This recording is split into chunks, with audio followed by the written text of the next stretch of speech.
Ok, salut, salut.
Non, ça va pas ou quoi, toi? Ça va pas ou quoi? Là, on est sur du violon, tu vois, on est sur du violon qui t'emporte, tu sais, t'es dans la dramaturgie, là. Pour moi, le violon, c'est l'instrument de la dramaturgie tu peux faire plein de choses avec. Tu peux faire plein de choses avec cet instrument. C'est ça qui est beau. Salut à toi Mélanie qui est en télétravail. Salut à Anne-Souf. Il y en a plein qui sont en télétravail, là j'ai vu passer là. Dali aussi en télétravail. Alors il y a Emna75 qui nous dit qu'elle travaille à l'hôpital. Donc elle ne pourra pas entendre, par contre elle va lire le chat. Donc pour Emna75, n'hésitez pas s'il y en a qui sont disponibles pour chatter vraiment, à être actifs sur le chat. Euh, Parce que Emna75 va lire le chat ce matin. Donc n'hésitez vraiment pas à réagir à tout ce que je vais dire ce matin. Vous l'avez vu dans le chat, dans le titre, matinée spéciale, premier tour des législatives, c'était hier soir. Donc on va parler que de ça ce matin. Que de ça. Donc n'hésitez pas à donner tout de suite là votre ressenti dans le chat. Est-ce que ces résultats des premiers tours vous surprend? Est-ce qu'à l'inverse, vous n'êtes pas surpris par le résultat du premier tour? Faites des phrases complètes parce qu'il y en a qui lisent le chat mais qui ne peuvent pas écouter. Donc, n'hésitez pas vraiment à réagir. Est-ce qu'il y en a qui ont peur aussi de ces résultats? Il y en a au contraire qui sont contents de ces résultats. Je vais vous les détailler après, les résultats, hein. Moi, j'ai regardé un peu les soirées spéciales. Je me suis arrêté à 23h. 23h et des brouettes, hein. J'ai pas poussé jusqu'à minuit hier soir, mais j'ai regardé un peu les chaînes info, j'ai zappé de BFM à France 2, à CNews même, j'ai regardé un petit peu. J'ai été surpris que TF1 ne fasse pas de soirée spéciale. J'ai été très surpris. Hier soir, TF1, ils ont passé les bronzés font du ski, ou les bronzés à la plage, ou je sais pas quoi. Ça m'a vraiment surpris de TF1. Pour le coup, là, j'ai petit point télé, médias, etc. J'ai été vraiment étonné que TF1 choisisse de passer un film plutôt que de faire une soirée spéciale. Donc on avait une soirée spéciale sur BFM, sur CNews, sur France Info et sur France 2. Une grosse soirée spéciale sur France 2 et sur TF1, non. Donc j'ai trouvé ça très particulier. Pourquoi est-ce que TF1 n'a pas fait de soirée spéciale? Euh, Ça peut paraître anecdotique peut-être pour les gens qui suivent pas la télé, mais il n'y avait pas de soirée spéciale, quoi. J'ai pas trouvé. Oui, bah, il y avait une soirée spéciale, mais ils l'ont fini tôt, quoi. Enfin, tu vois ce que je veux dire, Mélanie? Ils l'ont fini super tôt. 21h45, non, c'était déjà fini, hein. Non, non, non, non, non, non, non, Mélanie, non, ah, non, non, non, non. Moi, je peux te dire, j'ai zappé à un moment donné, j'ai zappé sur TF1. Il était peut-être 22h. Il était peut-être déjà 22h, j'ai zappé sur TF1 parce que j'aime bien changer, voir un petit peu comment sont les plateaux télé, comment sont les analyses, etc. Et là, je vois les bronzés font du ski. Je me dis, mais plaisante ou quoi? Why? Why? Pourquoi fais-tu ça? Je veux dire, invite des gens, parle, on discute, hein, invite tout le monde sur les plateaux. Moi, je voulais. Bref, voilà quoi. Donc, salut à Jen57. Première fois sur le chat pour toi, donc salut à toi. Et merci à toi pour le chapeau, effectivement, ça fait plaisir. Salut également à Priscilla33. Première fois sur le chat pour toi aussi, Priscilla33. Je suis une abonnée silencieuse. J'en profite de ne pas travailler ce matin pour être avec vous. Bah, merci beaucoup. Merci à toi, Priscilla33. J'en profite, vu que tu as dit le mot abonné, pour remercier tous nos abonnés Twitch. Merci beaucoup. N'hésitez pas à réactiver votre abonnement. Si vous avez Amazon Prime, vous cliquez sur le petit truc qui apparaît là au niveau de ma main. Alors en dessous, voilà, en dessous, sous la vidéo, là vous avez aussi un petit truc s'abonner. Vous déroulez, vous cochez la case s'abonner gratuitement avec Prime, et ça vous coûte rien, et nous, ça nous permet de gagner un petit peu d'argent en plus. Vous pouvez également choisir de payer votre abonnement Twitch. Vous êtes également nombreux et nombreuses à le faire, et donc merci beaucoup. Et vous avez également le moyen de nous soutenir juste à partir de 1 euro via les petits cheers. Voilà, vous achetez sur Twitch, sur Twitch vous achetez une petite monnaie virtuelle, voilà, un petit pourboire, et que vous pouvez nous donner à partir de 1 euro. Donc ça nous aide aussi beaucoup. Salut Océane qui est avec son petit bébé. Tant que bébé dort, je reste. Quand il sera réveillé, je partirai. Alors, Pop, qu'est-ce qu'elle nous dit, Pop? Ça va amener du changement, ce prêt-là. Donc là, vraiment, on analyse le premier tour, le résultat du premier tour. Je vais vous donner les chiffres aussi après tout à l'heure, mais je pense que vous les avez tous eus. Enfin, je pense que là, sur vos téléphones, vous avez tous eu des petits bips comme ça pour vous donner un petit peu les tendances. Est-ce qu'on est plus sur du bleu marine? Est-ce qu'on est plus sur du rose, etc. Voilà, donc il y a quand même des chiffres assez marquants, hein, faut dire ce qui est. Donc, on va voir un petit peu tout ça. Et puis on va voir aussi que les sondages, ils n'avaient pas vraiment tort, hein, très clairement, hein, c'est un peu ce que les sondages avaient donné comme chiffre. Donc, on va voir tout ça. Voilà, donc Pop, elle nous dit ça va amener du changement dans tous les cas et ça sera intéressant à suivre, je pense. J'ai suivi le live du Godécrypte, pas eu de discours du parti Ensemble, par contre, hier soir, il me semble. Hier soir, j'ai pas vu effectivement de prise de parole de la majorité, de prise de parole officielle. Enfin, il y a Édouard Philippe qui a parlé. Il y a un petit groupe, Édouard Philippe. Je crois, Gabriel Attal a parlé aussi quand même, je crois. Même si j'ai pas suivi sa prise de parole. Donc est-ce que c'est une prise de parole qu'il a eue ou est-ce que c'est des déclarations et que du coup les journalistes sur les plateaux ils ont relayé les déclarations, je sais pas, j'ai pas vu de prise de parole de Gabriel Attal, mais j'ai pas tout regardé, hein. Peut-être que quand j'ai zappé, j'ai loupé des choses. Moi j'ai vu Édouard Philippe, j'ai vu Emmanuel Bompard, j'ai vu Marine Le Pen, Jordan Bardella, Mélenchon aussi, je l'ai entendu. Donc Édouard Philippe, Glucksmann aussi, j'ai entendu Glucksmann. Mais c'est vrai que la majorité...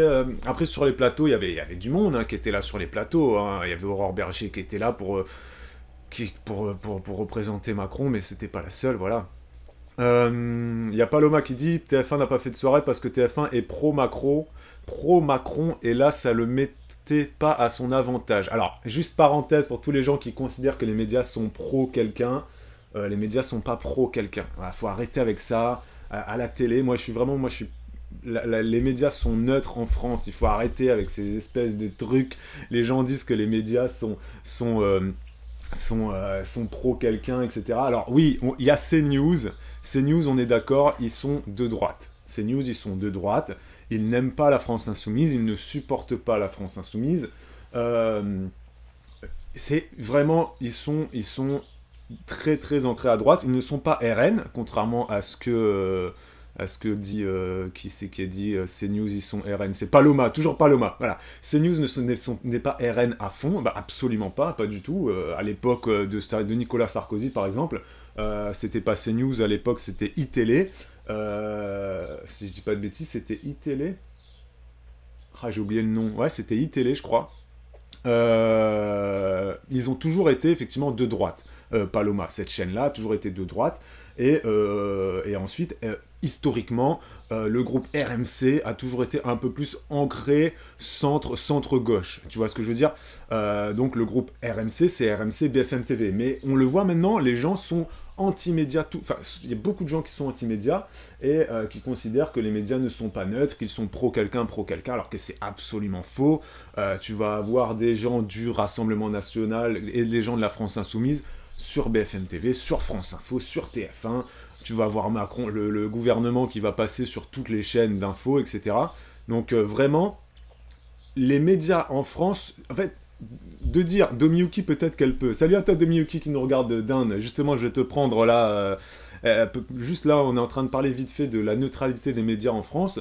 Moi je fais partie des gens qui considèrent que les médias sont neutres, et tous les journalistes vous le diront. J'ai regardé Samuel Etienne ce matin, Samuel Etienne qui est toujours en live sur Twitch, parce que Samuel Etienne il fait des lives très très longs sur Twitch. Restez sur mon live, n'allez pas voir le live de Samuel Etienne tout de suite, mais je vais juste voir s'il est toujours sur Twitch. Samuel Etienne, lui donc il est journaliste, présentateur, vous savez oui il est toujours en live Samuel Etienne, ou alors il a fini, bah c'est bizarre ça, il a dû avoir un bug, non il est toujours en live Samuel Etienne, voilà, mais vraiment il y a, tous les journalistes vous le diront, il faut vraiment sortir de France pour vous rendre compte que les médias sont en France, on a vraiment la chance d'avoir des médias comme on a, vraiment. Hein. Et donc, bah voilà, Samuel Etienne, c'est un journaliste, il anime des chiffres, enfin, questions pour un champion, et maintenant il est sur Twitch depuis 2 ans, maintenant il cartonne sur Twitch, il fait plein de choses super, donc je regardais son live Samuel Etienne ce matin, il est toujours en live là d'ailleurs, il débriefe lui aussi les législatives. Si vous voulez bien rester avec moi, ça me fera plaisir. Il y a du monde en plus ce matin, là. Vous êtes 35, c'est super cool. Et donc, vite fait, pour finir sur la neutralité des médias, les médias sont neutres en France. D'accord? Il y en a qui sont effectivement un peu plus ancrés à droite, comme CNews. Mais CNews n'est pas un média fasciste et n'est pas un média du Rassemblement National. C'est un média effectivement beaucoup plus ancré à droite, qui est pro-sécuritaire, qui mettra toujours la police en avant et qui déteste effectivement énormément l'extrême gauche et les partis radicaux de gauche. Voilà, bon, ça là-dessus c'est clair, d'accord. Mais il y a aussi des médias qui contrebalancent, qui sont un peu plus ancrés à gauche. Il y a des médias de la presse écrite qui sont très ancrés à gauche, comme le Canard enchaîné par exemple. Et donc de dire que TF1 est pro-Macron, Paloma, non, ça je peux pas te laisser dire ça. Absolument pas. Vraiment, là, c'était juste la petite parenthèse. Domiyuki dit, ici en Inde, tout est bloqué au niveau média, évidemment, vive la censure. Voilà, il faut sortir un peu de notre microcosmos français, franco-français, pour comprendre qu'on a de la chance de vivre en France sur plein de points, et notamment sur le fait que, en politique, et comment la politique est gérée dans les médias français, il y a une neutralité énorme.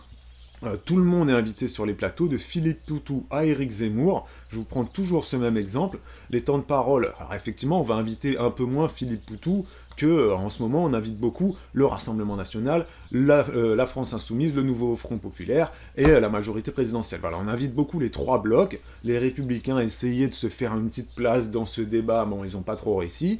Même si hier, il y avait quand même les Républicains qui étaient là, notamment avec Jean-François Copé, on l'a vu sur les plateaux hier. Mais voilà, c'était juste vite fait pour dire à Paloma qu'il y a quand même une neutralité en France sur les médias.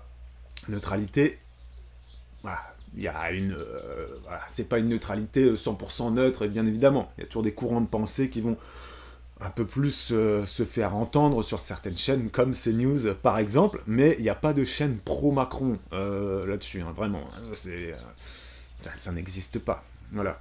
Il y a Ika qui nous dit c'était prévu que les résultats allaient être catastrophiques, donc il fallait bien mettre un film drôle après pour faire passer la pilule. Donc Ika, tu n'es pas content, ou contente, je ne sais plus des résultats. Qu'est-ce que tu n'aimes pas dans les résultats? Alors bah, je vais vous les donner les résultats d'ailleurs pour ceux qui n'ont pas suivi. Donc on a le Rassemblement National qui est en tête avec 33% des votes. Au soir du premier tour, hein, donc voilà, pour rappel, là c'était le premier tour des législatives. Et vous aurez un second tour dimanche prochain, le 7. Donc allez voter, si vous n'avez pas voté hier, allez voter le 7 pour vous faire entendre votre opinion. Donc le Rassemblement National est arrivé en tête avec 33% des votes, plus ou moins, je vous donne pas les virgules. La gauche, donc le nouveau Front Populaire, parce que c'est pas toute la gauche, hein, parce qu'on a vu encore qu'il y avait des disparités. Il y avait des candidats insoumis, des candidats nouveaux partis anticapitalistes, il y avait même Lutte Ouvrière qui faisait un petit peu son truc de son côté. J'ai lu le tract de Lutte Ouvrière d'ailleurs qui m'a beaucoup fait rire. Donc le nouveau Front Populaire, ils sont à 28%, et la majorité présidentielle, ils sont aux alentours des 20%. Voilà. C'est un peu les résultats qui sont sortis hier. C'était clairement ce que les sondages nous avaient dit. La semaine dernière, on avait fait... L'année dernière, on avait fait un live où j'avais partagé avec vous les derniers sondages. Les derniers sondages de la semaine dernière, c'était 34% Rassemblement National, 28-29 pour la gauche et 20% à peu près pour la majorité. Et ben, on se rend compte que les sondages, là encore une fois, c'est pour mettre un petit taquet aux gens qui disent que les sondages ça ne sert à rien. Il y en a même qui disent que les sondages c'est des vendus, etc. Enfin, il y a des gens en France qui considèrent qu'on peut manipuler les foules. Voilà, on est vraiment sur des espèces de théories complotistes assez farfelues quand même. Mais les sondages, c'est un métier. Moi, je vous le dis, j'ai étudié un peu ce métier-là pendant mes études. Bah, on se rend compte que les sondages, généralement, ils sont pas si loin de la vérité. Hein. Donc, c'est ce qu'ils disaient les sondages, c'est ce qui en est ressorti. Donc 33 pour le Rassemblement National, 28 pour le Nouveau Front Populaire et 20% à peu près pour la majorité. Voilà un petit peu ce qu'en est ressorti. Donc sur la carte, je vais vous montrer la carte des gens qui ont déjà été élus dès le premier tour. Je vais vous montrer cette carte-là, comme ça vous aurez déjà un petit aperçu de... attendez, voilà, c'est là. Hop. Résultat, la carte, bim, elle est là, la carte. Donc ça, c'est les députés qui sont élus au premier tour. Je reviens juste après la pub, les amis, parce qu'il y a une petite pub qui se lance, à tout de suite. Ok. Salut à tous. Alors, n'hésitez pas à dire, tiens, dans votre commune, comme vient de le faire Anne-Sophie, un petit peu dans votre commune, quelles sont les tendances. Alors, il y a Domiyuki qui nous a dit qu'en Inde, elle, c'est... Alors, Domiyuki, elle vit en Inde actuellement, donc elle vote... elle fait partie des Français de l'étranger, voilà. Vous avez vu dans les discours, souvent, les hommes et femmes politiques qui disent mes chers compatriotes français de métropole, d'outre-mer et de l'étranger ». Souvent, c'est une phrase qu'ils répètent un peu tous. Donc Domiyuki, elle est française de l'étranger, voilà, elle vit en Inde actuellement, et elle nous dit donc qu'en Inde, là où elle a voté, il y avait 160 votants, et c'était Macron quand même à 33% de Macron, 33% de... voire même 40% de Macron, 40% de gauche, et puis le reste, c'était le RN, etc. Anne-Sophia nous dit qu'elle, dans sa commune, c'est 54% pour le Rassemblement National. N'hésitez pas à dire, Anne-So, est-ce que tu peux nous dire si c'est une commune rurale ou une commune urbaine? Alors, enfin, petite ville, moyenne ville, ou si c'est rural, tu vois ce que je veux dire? Salut à toi, Mario Paline, salut à toi. N'hésitez pas à dire si vous habitez dans la ruralité, dans une petite commune, une moyenne commune ou dans une grande ville, voilà, et de nous dire un petit peu quels sont les résultats chez vous. Et si vous n'avez pas regardé quels sont les résultats dans votre commune, bah, allez les regarder, honnêtement, parce que c'est important de savoir un peu comment votent les gens chez vous, pour se faire une idée des opinions politiques de là où vous habitez. C'est vraiment toujours super important de regarder hein, ce qui se passe dans votre commune bien précise. Salut Marie, salut à toi. Et donc, j'en étais où tout à l'heure? Je voulais montrer... Ah oui, je voulais vous montrer la carte. Alors, il y a Dominique qui dit... C'était la première fois, et j'étais en face de l'ambassadeur de France qui soutient Macron, évidemment, il n'était pas hyper heureux. Bah si, regarde. Ah oui, il n'était pas hyper heureux des résultats, mais... Oui, t'as fait les votes à l'ambassade du coup de France en Inde, enfin à New Delhi, c'est ça, de Miyuki. Bah oui, c'est la première fois que tu faisais les dépouillements, bah oui, ça devait être pas mal. Ça devait être pas mal. Est-ce que je vais faire un live pour le second tour? Je pense que je vais faire un live pour le second tour dimanche, ouais. Parce que là, on sera en vacances scolaires, donc tous les lives d'ailleurs vont changer. Hein. Il n'y aura plus de live le matin pendant les vacances scolaires. Mais je vais peut-être continuer à faire un petit peu les lives budget, etc. Analyse de budget pendant les vacances. Mais du coup, je le ferai peut-être un soir. Donc je sais pas quel soir. Est-ce que ça sera un lundi soir, un vendredi soir? J'en sais rien. Et pour le second tour, Pop, je vais essayer de peut-être faire un live le dimanche soir directement. Comme ça, on regardera BFM, CNews et France Info et TF1 ensemble. Peut-être que je vais faire ça. Je vais peut-être me programmer un live le dimanche soir dès 20h, quoi, ou 20h30. Je vais pas être le seul à le faire, mais je vais sûrement faire ça. Dimanche soir. Dimanche soir, je vais sûrement faire ça. Allez, je le fais. On se note tous dans la tête dimanche soir 20h30, live. Et puis on regardera, on zappera ensemble. Et puis chacun pourra écouter un petit peu à sa sauce à droite à gauche. Chacun aura sa chaîne info allumée chez lui. Moi j'aurai le live aussi. Et puis on réagira tous ensemble dimanche soir 20h30. On fait ça, c'est bon, c'est noté. Je l'ai noté dans mon agenda, dans la tête, c'est bon. Hop, allez, on fait ça. Alors, il y a Pop qui nous dit, moi c'est Toulouse, c'est nouveau Front Populaire à fond.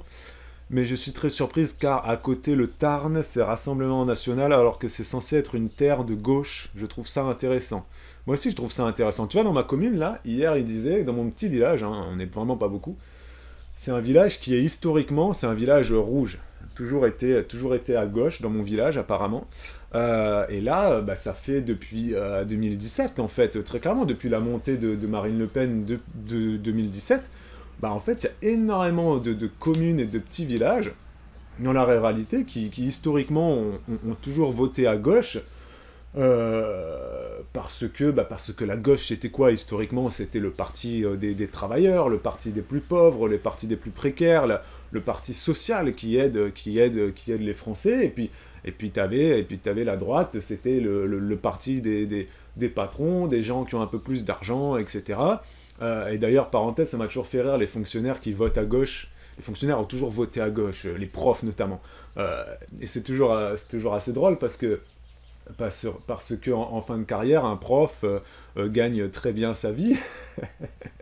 Mais vu qu'il a grandi politiquement dans ce vote de gauche, voilà, ça a toujours été comme ça. Tous les profs ne votent pas à gauche, mais c'est vrai que c'est un milieu qui est assez politisé à gauche. Là, je remonte à 20 ans en arrière, et donc c'est vrai que dans nos campagnes, il y a eu des votes Rassemblement National dans les campagnes aussi depuis très longtemps, mais c'est vrai que la gauche, dans son ensemble, hein, le Parti Socialiste, avant il n'y avait que le Parti Socialiste et les Verts, hein, maintenant on a 50 millions de partis de gauche maintenant, ça votait beaucoup à gauche dans les campagnes. Mais maintenant c'est vrai que non, en fait maintenant ça vote à gauche, surtout dans les grandes villes, et les électeurs de droite, il y en a un peu partout des électeurs de droite, mais maintenant les électeurs du Rassemblement National, ils ont réussi le Rassemblement National à conquérir beaucoup les campagnes, beaucoup les petites villes, beaucoup les petits villages, et clairement, moi, dans mon village, c'était historiquement, apparemment, ils ont toujours voté à gauche ici, et là, c'est Rassemblement National depuis un moment, et il y en a qui trouvent ça étrange, mais moi, j'essaie d'avoir une analyse un petit peu plus... vu que je suis pas du terroir, je suis pas du territoire ici, ça fait que 5 ou 6 ans que je vis à la campagne, et je me dis que c'est intéressant, comme l'a dit Pop, c'est intéressant de voir qu'il y a des villes qui votaient à gauche en majorité avant, et qui maintenant, en fait, c'est plutôt le Rassemblement National qui l'emporte. Je trouve pas ça affolant ni effrayant, je trouve ça intéressant. D'un point de vue analyse politique, c'est intéressant d'essayer de comprendre pourquoi, qu'est-ce qui fait qu'il y a autant de gens qui votent maintenant pour le Rassemblement National. Il faut pas ignorer ça, il faut pas se placer au-dessus et de se dire « ça fait peur, j'ai peur pour ma France, etc. » Parce que de dire « j'ai peur pour ma France », ça ne sert à rien, ça fait pas avancer les débats ou quoi que ce soit. Mais d'essayer de comprendre. Qu'est-ce qui fait que, en fait? Qu'est-ce qui fait que, même dans les campagnes les plus profondes, là où il n'y a pas vraiment de problème de sécurité, là où il n'y a pas vraiment de problème de sans domicile fixe ou de migrants, ou etc., pourquoi est-ce que les gens votent Rassemblement National alors que, tu veux dire, c'est un peu le cheval de bataille du Rassemblement National, là? Là, c'est à fond, immigration, sécurité, etc. moi je me dis, pourquoi est-ce que les gens qui vivent en pleine campagne, où il faut dire ce qui est, il y a quand même très peu de diversité au niveau des religions, au niveau de la couleur de peau, au niveau de la culture, il y a quand même peu de diversité dans nos campagnes, très très peu. Moi j'étais très surpris quand je me suis installé ici de voir que bah il y avait aucun musulman, aucun. J'ai pas l'habitude, voilà, moi j'ai pas l'habitude. Je viens de La Réunion, donc j'ai grandi dans un milieu, un melting pot de couleurs de peau et de religion. Ensuite, je suis allé vivre dans le sud de la France, et là, dans le sud de la France, salut à toi, ZTV, dans le sud de la France, moi j'étais à Perpignan, donc là, bah là, il y a quand même beaucoup de religions aussi qui sont représentées. Il y a des blancs, des noirs, des musulmans, enfin, il y a un peu de tout. Les gens du voyage, les gitans, etc. à Perpignan, voilà, il y a vraiment beaucoup de cultures différentes. Et là, quand je suis arrivé à la campagne ici, du Maine-et-Loire, là, bah, je peux vous dire qu'il y a très peu de diversité. Et donc, je me dis, j'arrive pas à comprendre ce qui pousse les gens qui ont toujours vécu dans ces campagnes-là à voter Rassemblement National. Euh, Et donc, je pense qu'il y a plein de politiques aussi qui n'arrivent pas à comprendre ça, et même le Rassemblement National n'arrive pas forcément à comprendre pourquoi est-ce qu'ils arrivent à faire autant de scores. Vraiment. Euh, Mais c'est intéressant, c'est intéressant. Il y a Anne-Sophie qui dit, donc elle habite en commune rurale, moins de 500 habitants, et donc elle, c'est le RN qui a gagné à 54%, donc le RN a été élu au premier tour alors. Parce que sachez que si, s'il y a quelqu'un qui a plus de 50%, euh, plus de 50% dans votre commune, il est élu au premier tour. Marine Le Pen a été élue au premier tour. Olivier Faure du Parti Socialiste a été élu au premier tour. Je vais vous faire un petit tour un petit peu des gens qui ont été élus au premier tour aussi tout à l'heure, après la seconde publicité. Vous allez voir que c'est intéressant de voir. Il y a Fabien Roussel, Parti communiste français, qui a été battu dès le premier tour aussi.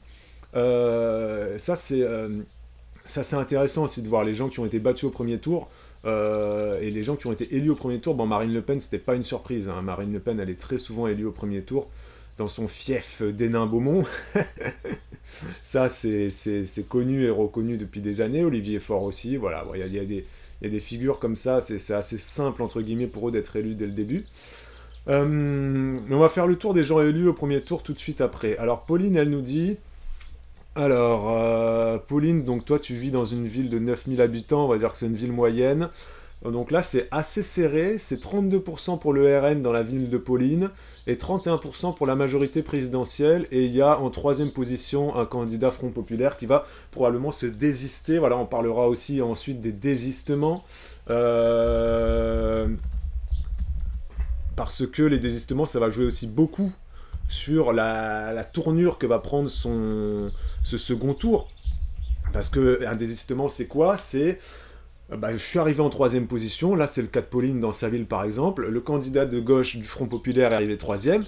En toute logique, il va se désister, il ne va pas se présenter pour faire ce qu'ils ont dit hier soir. Hier soir, ils ont dit on va faire barrage au Rassemblement national. Bon, est-ce qu'il y en a qui vont se désister? Il y en a qui vont peut-être pas vouloir se désister, parce que des fois, si ça se joue à, je sais pas, si t'as 30% pour le RN, 25% pour Macron, et 20% pour la gauche, moi je suis le candidat de gauche, j'ai peut-être pas trop envie de me désister, même si je suis arrivé troisième.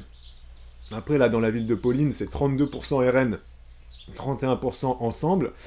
Je sais pas combien il a fait le candidat de gauche dans la ville de Pauline, mais à mon avis, c'est moins de 20. Bon, là, il y a effectivement peut-être quelque chose qui pourrait se désister. On va parler tout à l'heure aussi de ce fameux barrage contre le RN. Qu'est-ce que vous pensez de ça? Est-ce que vous trouvez que c'est quelque chose de forcément utile à faire? Est-ce que si vous êtes électeur de gauche, vous allez pouvoir voter pour un député macroniste? Est-ce que vous allez faire la bis repetita de toujours, allez, on vote pour... on vote pour quelqu'un, enfin on vote contre quelqu'un plutôt que voter pour quelqu'un, voilà, est-ce que vous allez être de nouveau de cette team-là ou pas. Donc on parlera des désistements tout à l'heure en dernière partie de live. Alors,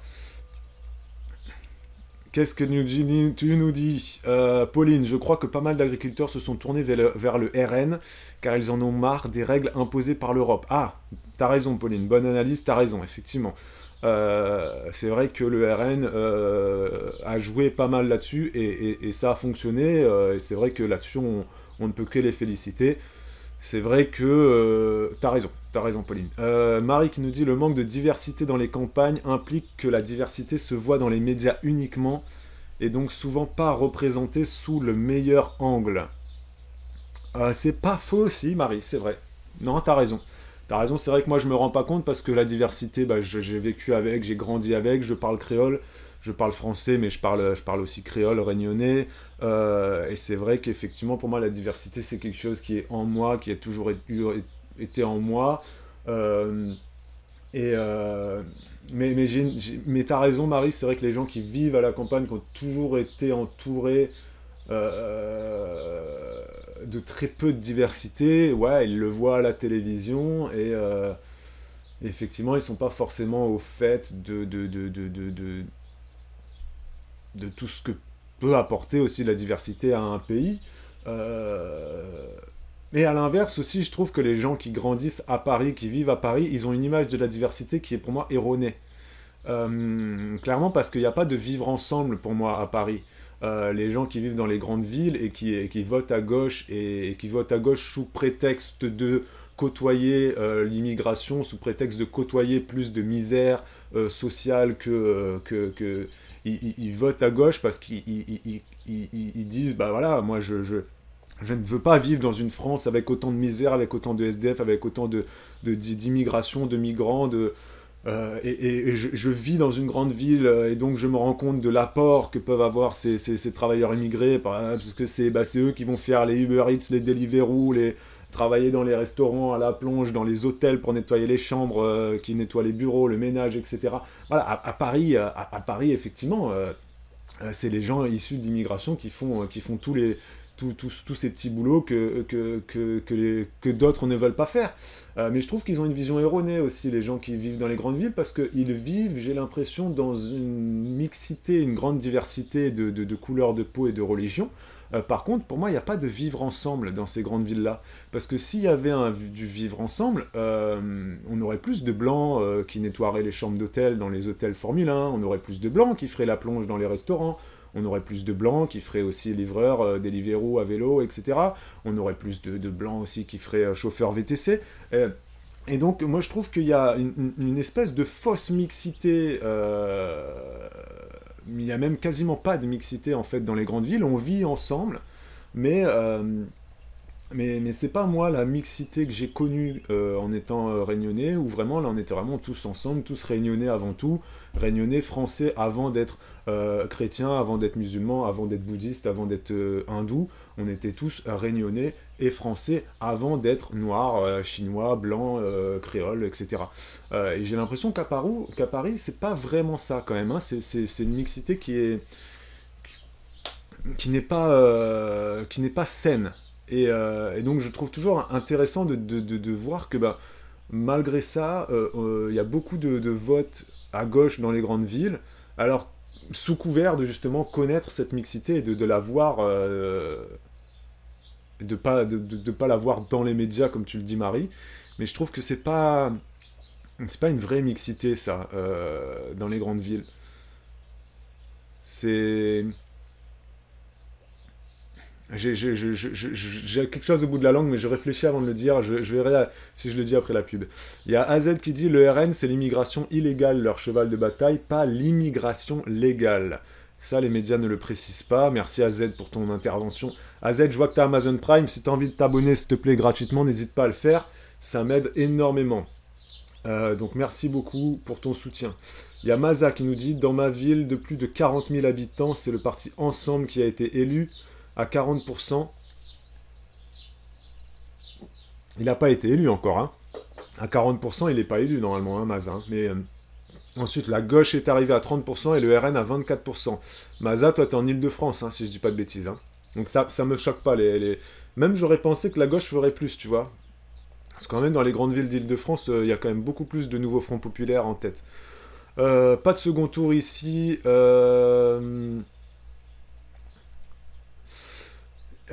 Il faut faire 50% dans la circonscription, effectivement, Marie, c'est ça.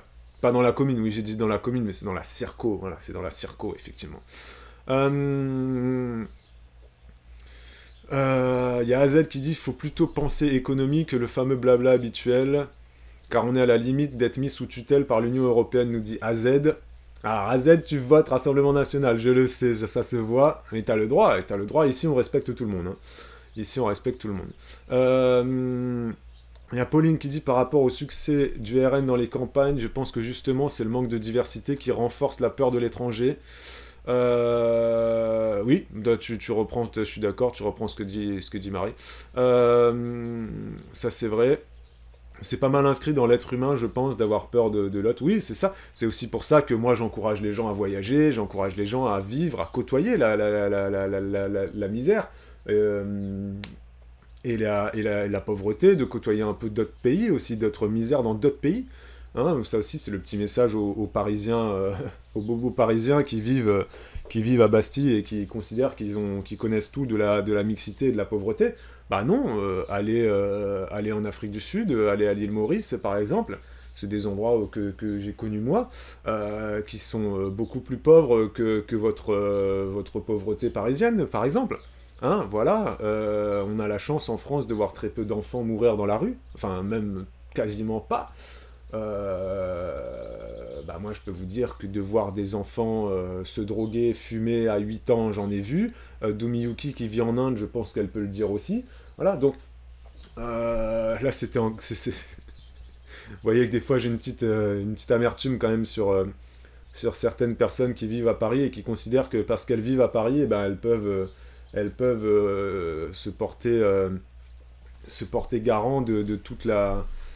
De connaître toute la misère du monde, vous voyez, ils voudraient sauver le monde entier parce qu'ils vivent à Paris et parce qu'ils voient des gens vivre dans des tentes. Ils considèrent que bah, c'est bon, ils ont fait leur devoir citoyen de blanc en allant voter pour la France Insoumise parce que... Bah non, c'est... il faut s'ouvrir un peu plus au monde quand même. Et en termes de mixité, je pense que Paris, c'est pas vraiment représentatif. C'est ça vraiment que je voulais dire. C'est pas une mixité représentative. Parce que pour moi, ils vivent pas ensemble, les gens à Paris. Ils vivent à côté, les uns des autres.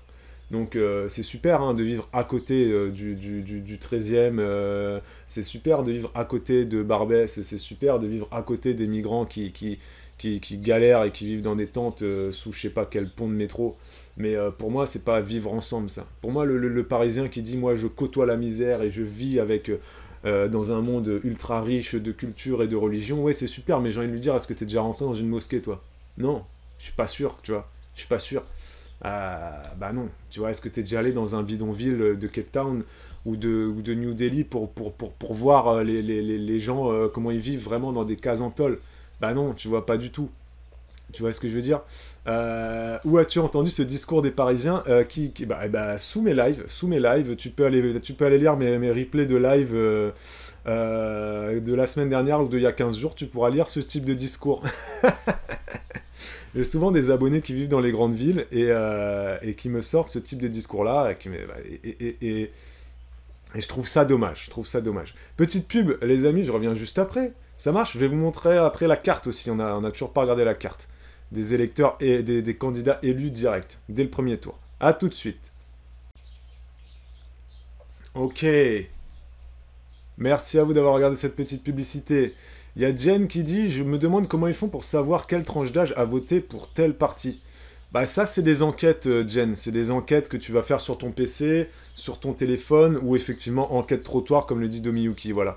C'est juste des enquêtes comme ça à droite à gauche. Salut Glandouf, comment ça va?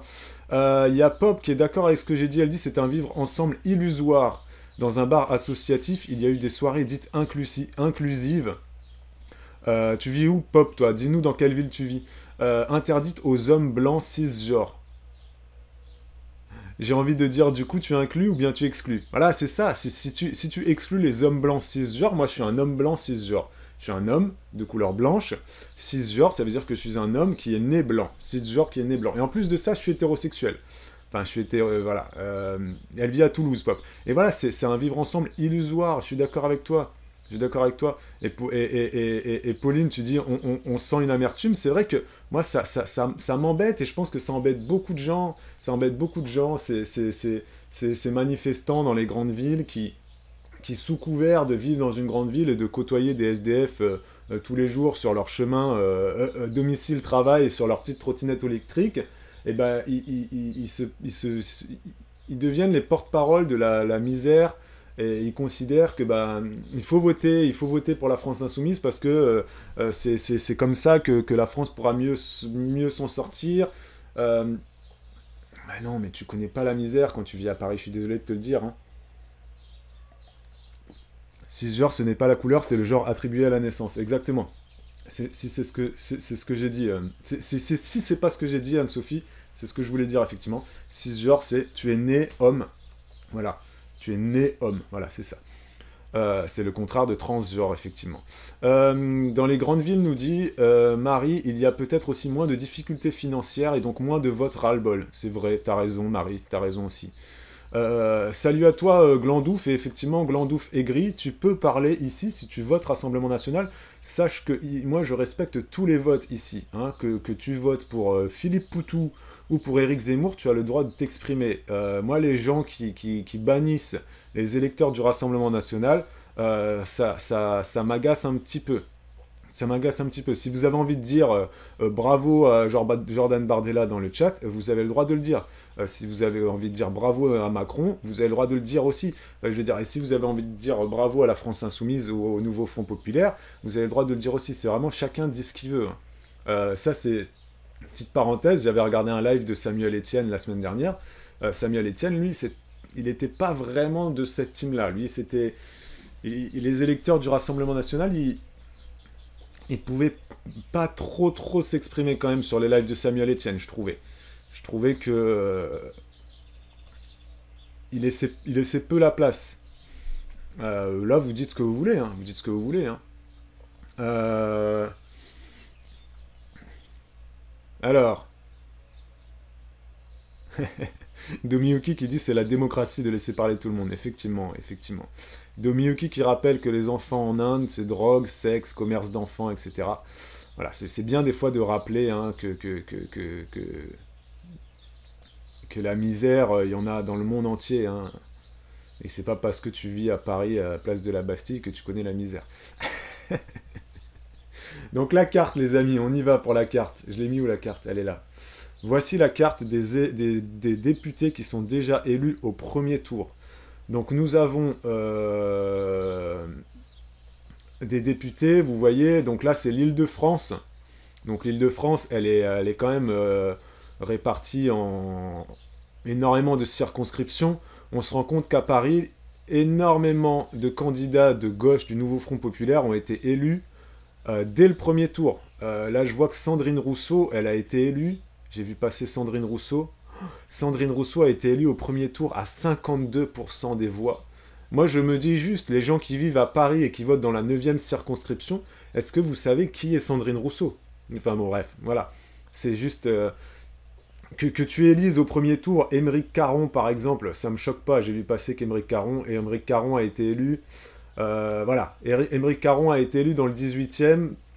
à 50%, que tu votes pour Émeric Caron, ça me choque pas plus que ça, voilà.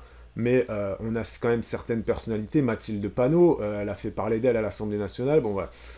Mais bon, ça c'est la France insoumise, c'est toujours un peu compliqué. Mais on voit qu'en Ile-de-France, vous voyez, si on fait juste une analyse et qu'on... Clémentine Autain, 62%. 62% Clémentine Autain, elle était sur pas mal de plateaux télé hier. Elle a été élue à 62%, bon... donc on voit quand même que c'est beaucoup à gauche à Paris, hein, vous le voyez, hein, je vous apprends pas. Là on a un petit bleu, là, c'est quoi? Hauts-de-Seine, c'est un candidat des Républicains qui a été élu. Hauts-de-Seine, je sais pas ce que c'est. Je m'y connais pas plus que ça en géographie parisienne. Et là on a Hauts-de-Seine également un candidat à Pierre Cazeneuve, un candidat macroniste du coup. Ensuite, tous les autres, tous ceux qui sont en gris, c'est là où il va y avoir un second tour, hein, pour ceux qui n'ont pas compris la carte. Là où c'est gris, c'est qu'il va y avoir un second tour, d'accord?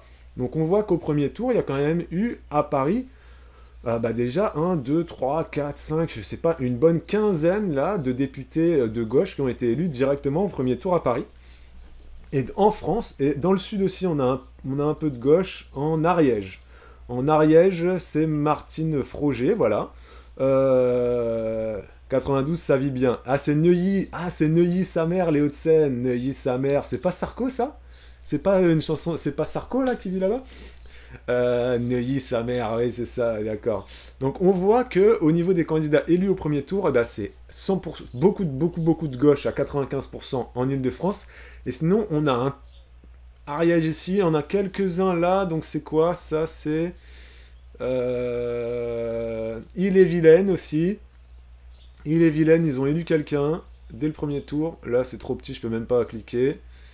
Et Olivier Faure, voilà, Olivier Faure qui a été élu, celui-là tout à l'heure, je vous en avais parlé d'Olivier Faure. Mais sinon, et puis j'ai l'impression qu'il y a un petit point rouge aussi là dans le sud, ça c'est intéressant, j'aimerais bien quand même voir dans le sud comme ça là, en PACA, ils ont élu quelqu'un de gauche.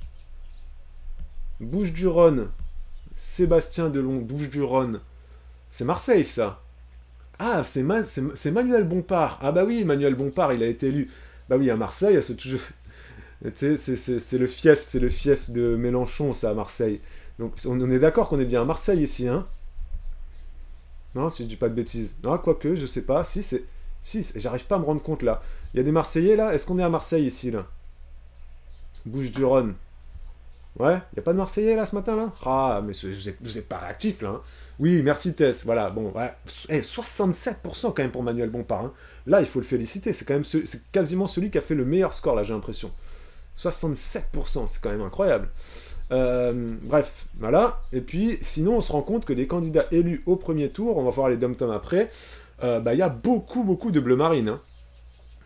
Je ne connais pas Sandrine Rousseau, tu peux expliquer pourquoi elle pose problème? Pauline, tu connais pas Sandrine Rousseau? Non, on va pas parler de Sandrine Rousseau, j'en parle déjà suffisamment dans les lives là. Sandrine Rousseau, c'est celle qui avait fait ce signe-là à l'Assemblée nationale. C'est le signe du vagin, par exemple, qui avait fait ce signe-là. Et elle fait beaucoup parler, elle fait beaucoup de sorties médiatiques qui sont très farfelues, Sandrine Rousseau. Députée Europe Écologie Les Verts. Et j'aime beaucoup le parti Europe Écologie Les Verts, mais il faudrait qu'ils enlèvent Sandrine Rousseau de leur parti, hein, vraiment. C'est vraiment... voilà.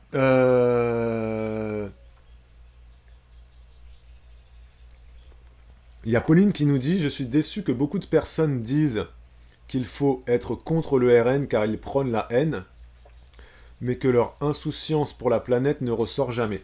Bah, tu vois, Pauline, je vais être un peu d'accord avec toi là-dessus. C'est vrai que moi, les gens qui sont anti-RN, juste parce que c'est un parti soi-disant fasciste, nazi, comme n'arrête pas de le dire Manon Aubry. D'ailleurs, Manon Aubry, non, elle s'est pas présentée, elle est députée européenne, donc elle s'est pas présentée. Manon Aubry, la France Insoumise, n'arrête pas de dire que le RN est un parti facho, etc. Salut Amy, comment ça va?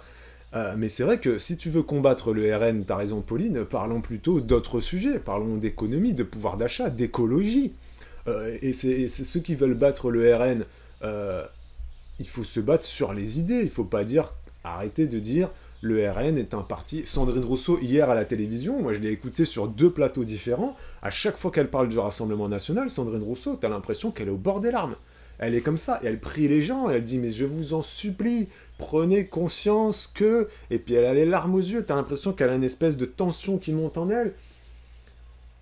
C'est quand tu l'écoutes, Sandrine Rousseau ou Manon Aubry, t'as l'impression que les gens qui votent pour le Rassemblement National, euh, c'est...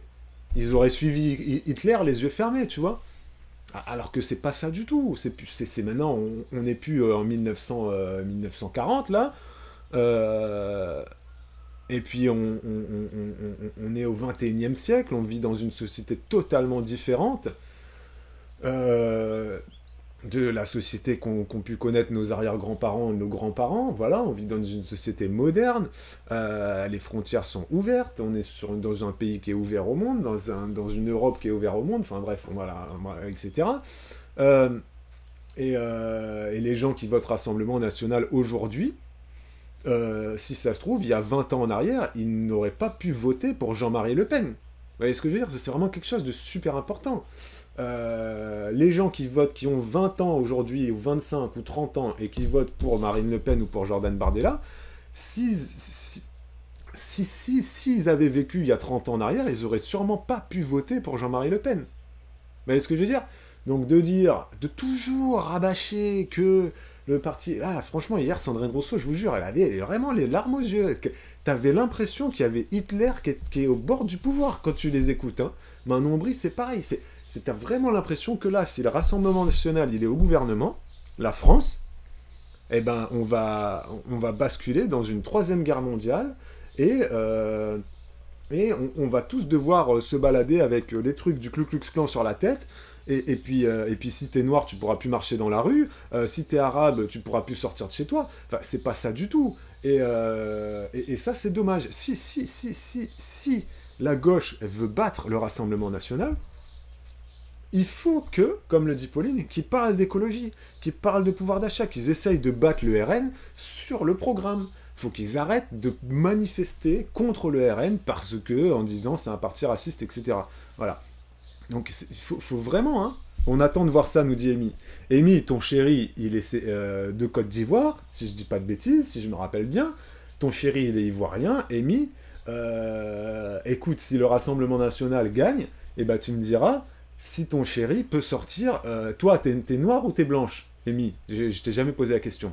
Je sais même pas. Mais si le Rassemblement National, il est élu, eh ben, tu me diras si ton chéri peut encore sortir dans la rue. Après, par contre, il faut pas par contre, mésestimer les violences qu'il y a depuis 15 jours. Ça, c'est une abonnée qui m'a alerté en commentaire, qui m'a dit que elle est de confession musulmane et qu'elle porte le voile. Et elle me dit que depuis 15 jours, elle se fait insulter beaucoup, beaucoup plus qu'avant. Elle s'en rend compte, et c'est pas la seule. Et c'est vrai que dans les grandes villes, et pas que, mais bon, il y a beaucoup plus de diversité dans les grandes villes, c'est vrai que elle se rend compte, elle me disait, ça fait 15 jours que je me fais beaucoup plus accoster, insulter dans la rue, gratuitement, et ce n'était pas le cas avant. Et donc elle sent qu'il y a une espèce de montée de peur des musulmans encore plus qu'avant, et elle, ça lui fait mal au cœur de voir ça. Et c'est vrai que bah, là, moi où je vis, je le vis pas, ça. Et ma seule expérience de mixité, c'est l'île de la Réunion, là où j'ai vécu pendant 23 ans. Je viens de là-bas, j'ai grandi là-bas, et j'ai quitté la Réunion à 23 ans. Et dans ma classe, j'ai déjà donné cet exemple plein de fois, moi j'ai grandi avec des femmes voilées qui portaient le voile un jour, qui enlevaient le voile le lendemain. J'ai grandi avec les fêtes, les processions hindoues, les Malbars, les Malbaraises, les Dipavali, Diwali et compagnie, les processions Malbars. J'ai grandi avec le Nouvel An chinois. J'ai grandi avec le Ramadan, l'Aïd, etc. Tout ça, pour moi, ça fait partie de moi. J'ai vu des sacrifices pour l'Aïd, j'ai vu des sacrifices chez les Indiens, etc. Je suis allé dans les temples bouddhistes pour faire les danses du dragon, etc. J'ai presque plus grandi dans ces trois religions-là que dans la religion catholique, pour tout vous dire. Même si à La Réunion, il y a aussi énormément de catholicisme avec les petits Saint-Expédites et tous les petits hôtels à droite à gauche dans les rues. Mais là, c'était juste sur les femmes voilées. C'est vrai que moi, j'avais des copines qui avaient le voile le lundi, le mardi, elles enlevaient le voile, le mercredi, elles en remettaient un autre, elles changeaient de couleur. Il y en avait qui portaient le voile toute la journée. Voilà, mais il y avait uniquement ça. C'est vrai que j'ai absolument pas connu l'abaya, ni les burkas, ni tous ces vêtements-là. Mais là, cette abonnée me disait que bah, elle porte le voile tous les jours et qu'elle sent très clairement que c'est qu'il y a beaucoup, beaucoup, beaucoup plus d'agression et elle a peur. Il y a AZ qui dit c'est les abrutis qui font ça. Bah, de toute façon, les gens qui agressent les gens qui agressent d'autres personnes, c'est des abrutis. Qu'on vote Rassemblement National ou qu'on vote France Insoumise, de toute façon, quand tu agresses quelqu'un, quand tu vas saccager un commerce, ou saccager un champ, ou saccager un bar, ou saccager une personne dans la rue parce qu'elle est noire ou parce qu'elle est homosexuelle, ou parce qu'elle est de confession juive, ou parce qu'elle est trop riche à tes yeux, ou parce que le champ en question, tu considères que l'agriculteur n'a pas respecté telle ou telle norme et tu vas le brûler le champ. Bon, agresser quelqu'un, de toute façon, pour moi, c'est des abrutis qui font ça. La violence, pour moi, la violence n'a pas lieu d'être dans une revendication. Ça, c'est clair et net. Voilà. Il y a Amy qui dit, ça libère, même si les électeurs RN ne sont pas racistes en majorité, ça va libérer certains comportements. Donc, on verra, je te dirai ça.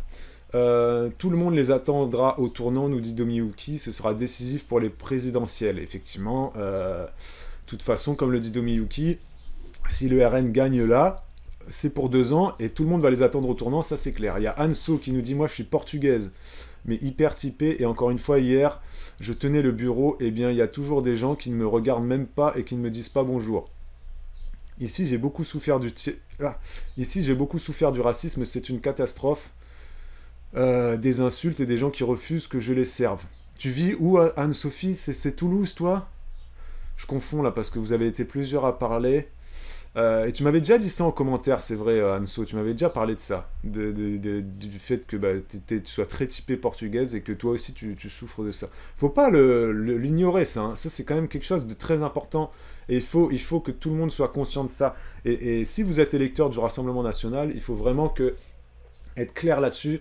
Moi, je me rappelle que c'était la semaine dernière à la télé, il y avait un électeur du RN qui disait qui a interpellé un député RN et qui disait « Moi, j'aimerais bien que le Rassemblement National, ils s'adoucissent un petit peu sur les discours sur l'immigration et qu'eux-mêmes, ils prennent la parole. Ça serait bien que le RN prenne la parole également et dise publiquement que on condamne publiquement ces agressions-là de façon forte.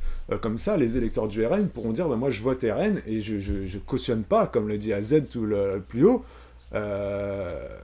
AZ le dit, voilà, c'est des abrutis, ceux qui agressent les gens uniquement parce qu'ils sont noirs ou typés portugais ou quoi. Voilà, il faudrait vraiment qu'il y ait des prises de parole fortes pour condamner ça. Avec mon mari, on attend de voir. Mais si on sent que ça devient dangereux pour mon mari ou mes filles qui sont métisses, on est prêt à partir, nous dit Amy. Ah, Amy, carrément, vous êtes prêt à partir de la France, tu veux dire? Carrément. Moi, je pense pas, hein. Enfin, moi, je pense pas qu'il faille aller jusqu'à ce point-là. Après, je peux comprendre aussi qu'il y en ait qui aient peur et qui y pensent. Je peux comprendre aussi. Moi, je suis mal placé pour en parler. Hein. Moi, je suis blanc de peau, donc j'ai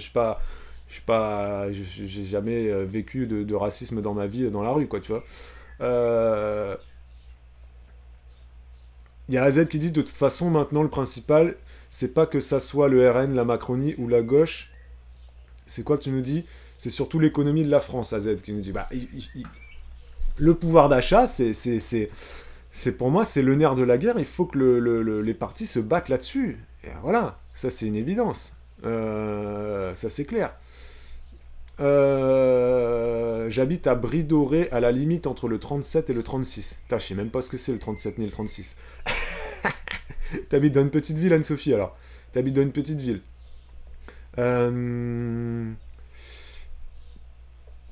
Donc vous en avez discuté de quitter la France, d'accord. Il y a AZ qui nous dit, je sais pas si vous le savez, mais la France est au bord d'être mise sous tutelle par l'Union Européenne, comme la Grèce il y a 10 ans. Alors j'ai pas vu passer cette information, AZ, moi je vais pas relayer, je vais pas valider ça. Moi je prends avec des pincettes, t'as vu ça où? Sur les réseaux sociaux ou quoi? Parce que AZ, attention des fois, hein, la désinformation. Moi j'ai entendu personne du Rassemblement National, ni de la gauche, ni de Macron, dire que la France était au bord d'être mise sous tutelle par l'Union Européenne comme la Grèce il y a 10 ans. Hein. Voilà. Donc je suis... attention quand même. Attention quand même. La France n'est pas du tout dans le même état que la Grèce il y a 10 ans. Enfin, je pense pas que qu'on puisse valider ça, par contre, hein, AZ. Mais oui, il faut faire des choses pour le pouvoir d'achat des Français et l'économie de la France dans son ensemble, bien évidemment. Et c'est sûr qu'un programme, le programme du nouveau Front Populaire, pour le coup, ne va pas vraiment dans le sens de redresser économiquement la France, et ça c'est sûr. La droite et Macron, ils vont font un peu plus dans ce sens-là quand même. Je reviens juste après la pub, les amis, restez avec moi. 1 minute de pub, à tout de suite. Ok, salut tout le monde. Merci à vous d'avoir regardé cette petite publicité. Et merci à Dali et à Amy d'échanger et de nous raconter. Salut à toi, Big Brother. Merci à Dali et à Amy de nous raconter ce que vous vivez. Hein. C'est super important que les gens aient conscience de ça. Vraiment. Hein. Dali qui nous rappelle qu'elle, elle est... J'avais analysé d'ailleurs le budget de Dali, rappelez-vous. Dali qui nous disait que elle vient d'une famille, donc elle est algérienne. Et ton chéri, Dali, il est franco-portugais aussi. Franco-portugais aussi, toi, du coup, Dali, tac tac. Et on vit à la campagne, alors qu'est-ce que tu dis? On vit à la campagne, beaucoup de RN du coup chez vous, et aussi tu constates qu'il y a aussi beaucoup de racisme. Tu vois, et c'est vrai que c'est comme le disait plus haut Marie, je pense qu'effectivement, les gens qui sont pas habitués à côtoyer cette mixité de couleurs de peau et de religion, ils vont toujours voir un petit peu la personne différente arriver avec toujours une certaine appréhension. Moi, dans mon petit village, on n'est vraiment pas beaucoup. Il y a 2 familles qui sont asiatiques. Bon, c'est les 2 seuls. Il y a un couple ils ont 60, 70 ans à peu près. Quand nous, on s'est installé ici, on est réunionnais, nous, mais on est blanc. Donc, ça se voit pas qu'on vient des îles, ça se voit pas qu'on est créole, ça se voit pas qu'on a une culture beaucoup plus africaine et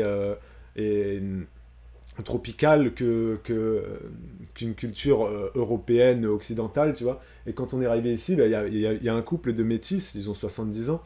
Tout de suite, dès que je les ai vus passer en voiture, j'ai dit « Oh, regarde !» J'ai dit à ma femme, regarde, il y a des créoles, direct, j'ai vu à leur couleur, j'ai reconnu, à leur couleur de peau et à leur trait, j'ai reconnu tout de suite que c'était des créoles, je me suis pas trompé, voilà, et eux, bon, ça fait 20 ans qu'ils sont là, donc ils sont bien intégrés, mais ils sont métis, voilà, mais ils n'ont pas d'acte de racisme ou quoi que ce soit. Mais là, il y a une nouvelle famille qui est arrivée, un peu plus noire de peau, métisse toujours, mais un peu plus noire quand même. Ils viennent d'arriver là, il y a 1 mois ou 2. Et eux, c'est pareil, j'ai l'impression qu'ils sont créoles, je suis pas encore allé les voir. J'ai l'impression qu'ils sont créoles, mais non, c'est sûr qu'ils sont créoles. J'arrive pas à vous expliquer, mais j'arrive très facilement à voir si quelqu'un qui est métis, il va être... j'arrive très facilement à identifier s'il est créole ou si c'est un métis plutôt franco-africain. Et là, j'arrive très facilement à voir que c'est des créoles aussi, mais je les sens un peu plus isolés. Alors, est-ce que c'est parce que personne n'est venu leur parler encore? Est-ce que c'est parce qu'ils arrivent dans un village où il y a 98% de blancs? Je sais pas. Faudra que j'aille me présenter bientôt. Mais c'est vrai que quand il y a quelqu'un d'une autre couleur de peau ou d'une autre religion qui arrive dans un village à la campagne, les gens sont effectivement pas habitués. Et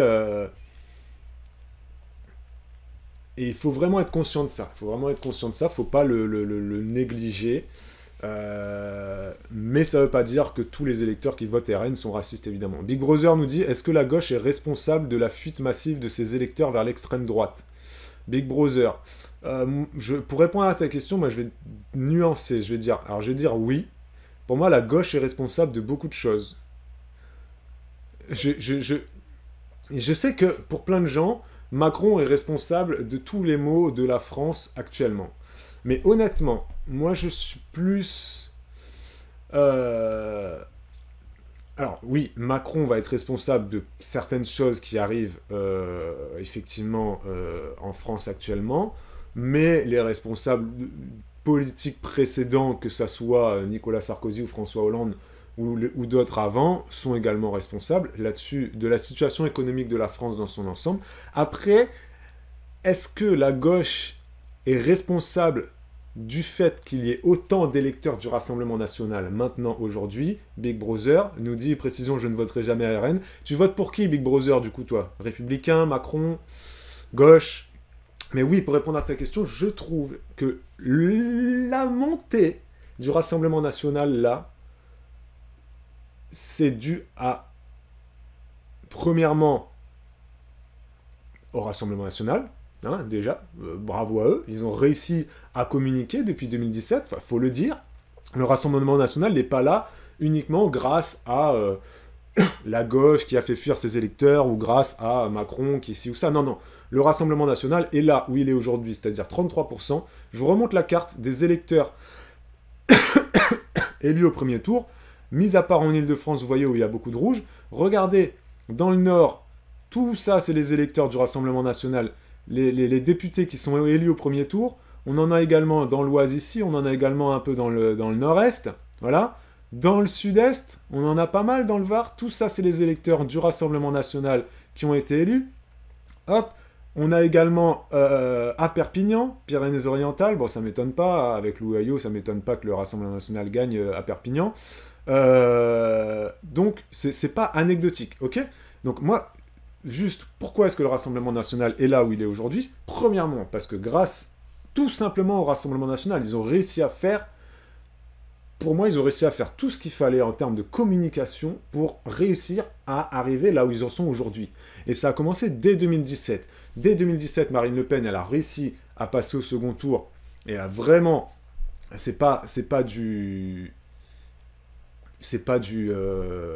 un hasard que Marine Le Pen ait réussi à passer au second tour en 2017.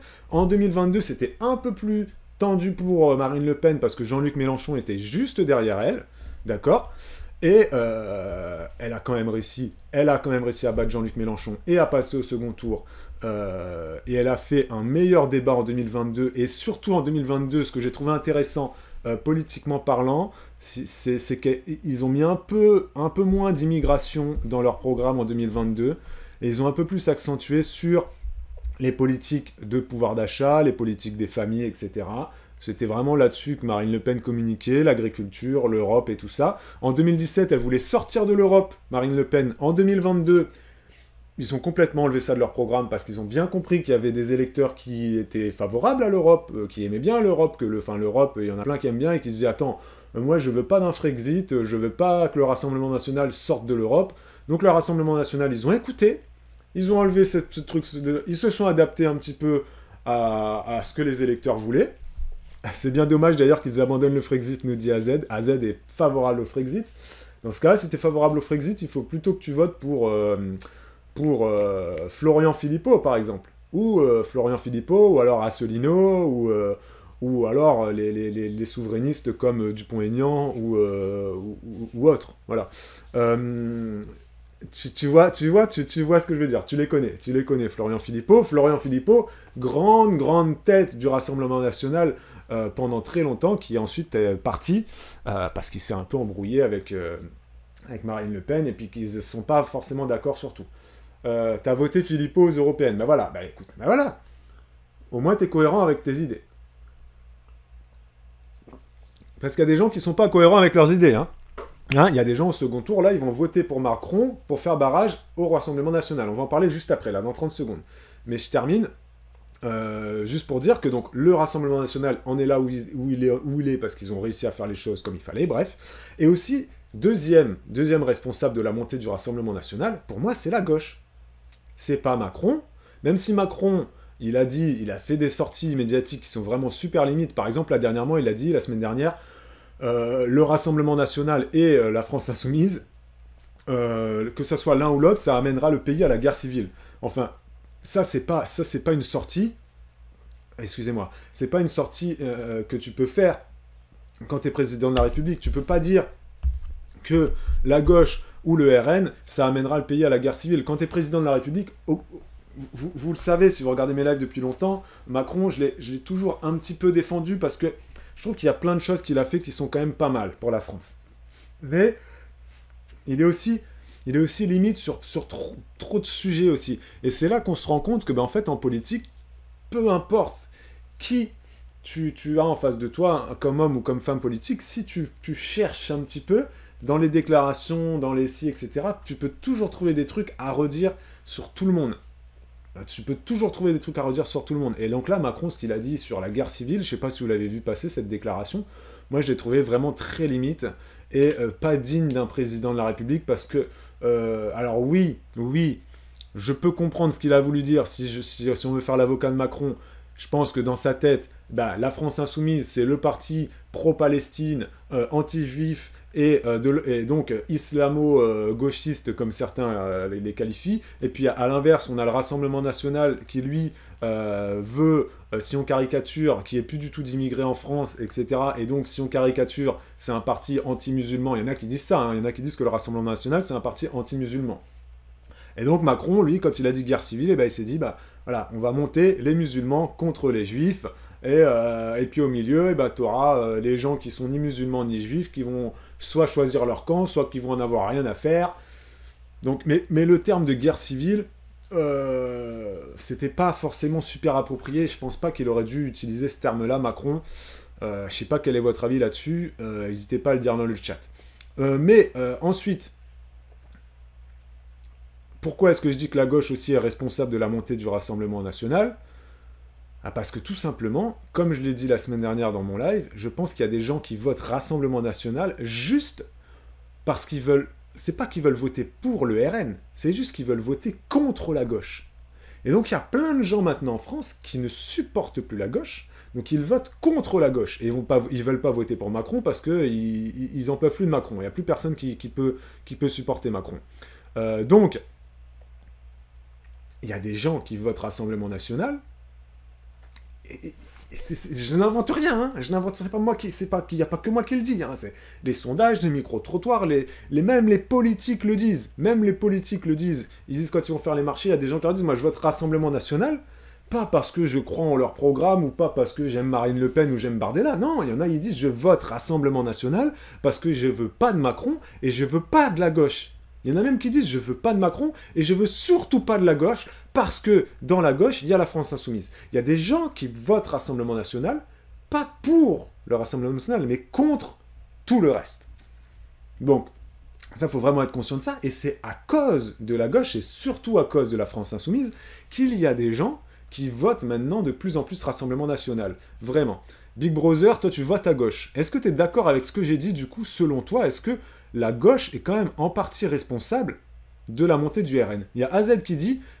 quand je vois que la gauche décroche le drapeau français, ça me désole, la gauche me donne l'impression de ne plus aimer la France. Et il y a Big Brother qui est d'accord avec AZ. Là, tu dis la gauche décroche le drapeau français. Est-ce que tu peux me dire où t'as vu ça, AZ? Parce que moi, je ne l'ai pas vu. Par contre, ce que j'ai vu, c'est que hier, il y avait des manifestations anti-Rassemblement National, comme d'habitude à Paris. Il y avait un drapeau français pour 10 drapeaux palestiniens, 10 drapeaux de la France Insoumise et 10 drapeaux de la CGT. Moi, ça me paraît toujours assez farfelu. J'ai même vu des drapeaux algériens hier sur les images qui étaient filmées par France Info ou par BFM TV. Je ne suis pas contre le fait qu'il y ait un drapeau algérien dans une manifestation anti-RN. Je veux dire, tu fais ce que tu veux. Hein, mais pareil, si tu veux mettre un drapeau palestinien, tu as le droit. Si tu veux mettre un drapeau de la CGT, tu as le droit. Je veux dire, il n'y a rien qui est interdit en France. Par contre, l'image que tu renvoies de ta manifestation n'est pas la bonne. Si dans ta manifestation, tu montres un drapeau français contre 10 drapeaux de la France Insoumise et 10 drapeaux de la Palestine, tu n'envoies pas un bon message. Tu n'envoies pas un bon message parce que, comme le dit Dali, le problème des drapeaux, c'est de la provocation. Effectivement, tu vas provoquer et il y a certaines personnes qui n'ont peut-être pas voté au premier tour et qui vont se dire là, je commence à en avoir marre de ces gens qui votent la France Insoumise et qui mettent en avant des drapeaux de la Palestine et qui mettent pas le drapeau de la France dans leur manif, et ben moi je vais aller voter. Et ben je vais voter pour qui? Ben je vais voter pour le parti qui se dit le plus amoureux du drapeau français, tu vois ce que je veux dire? Ouais, et ben c'est le Rassemblement National. Voilà. Donc les gens qui ont jamais voté, il y a plein de gens, il faut être conscient de ça. Là, je m'adresse encore une fois aux électeurs de gauche.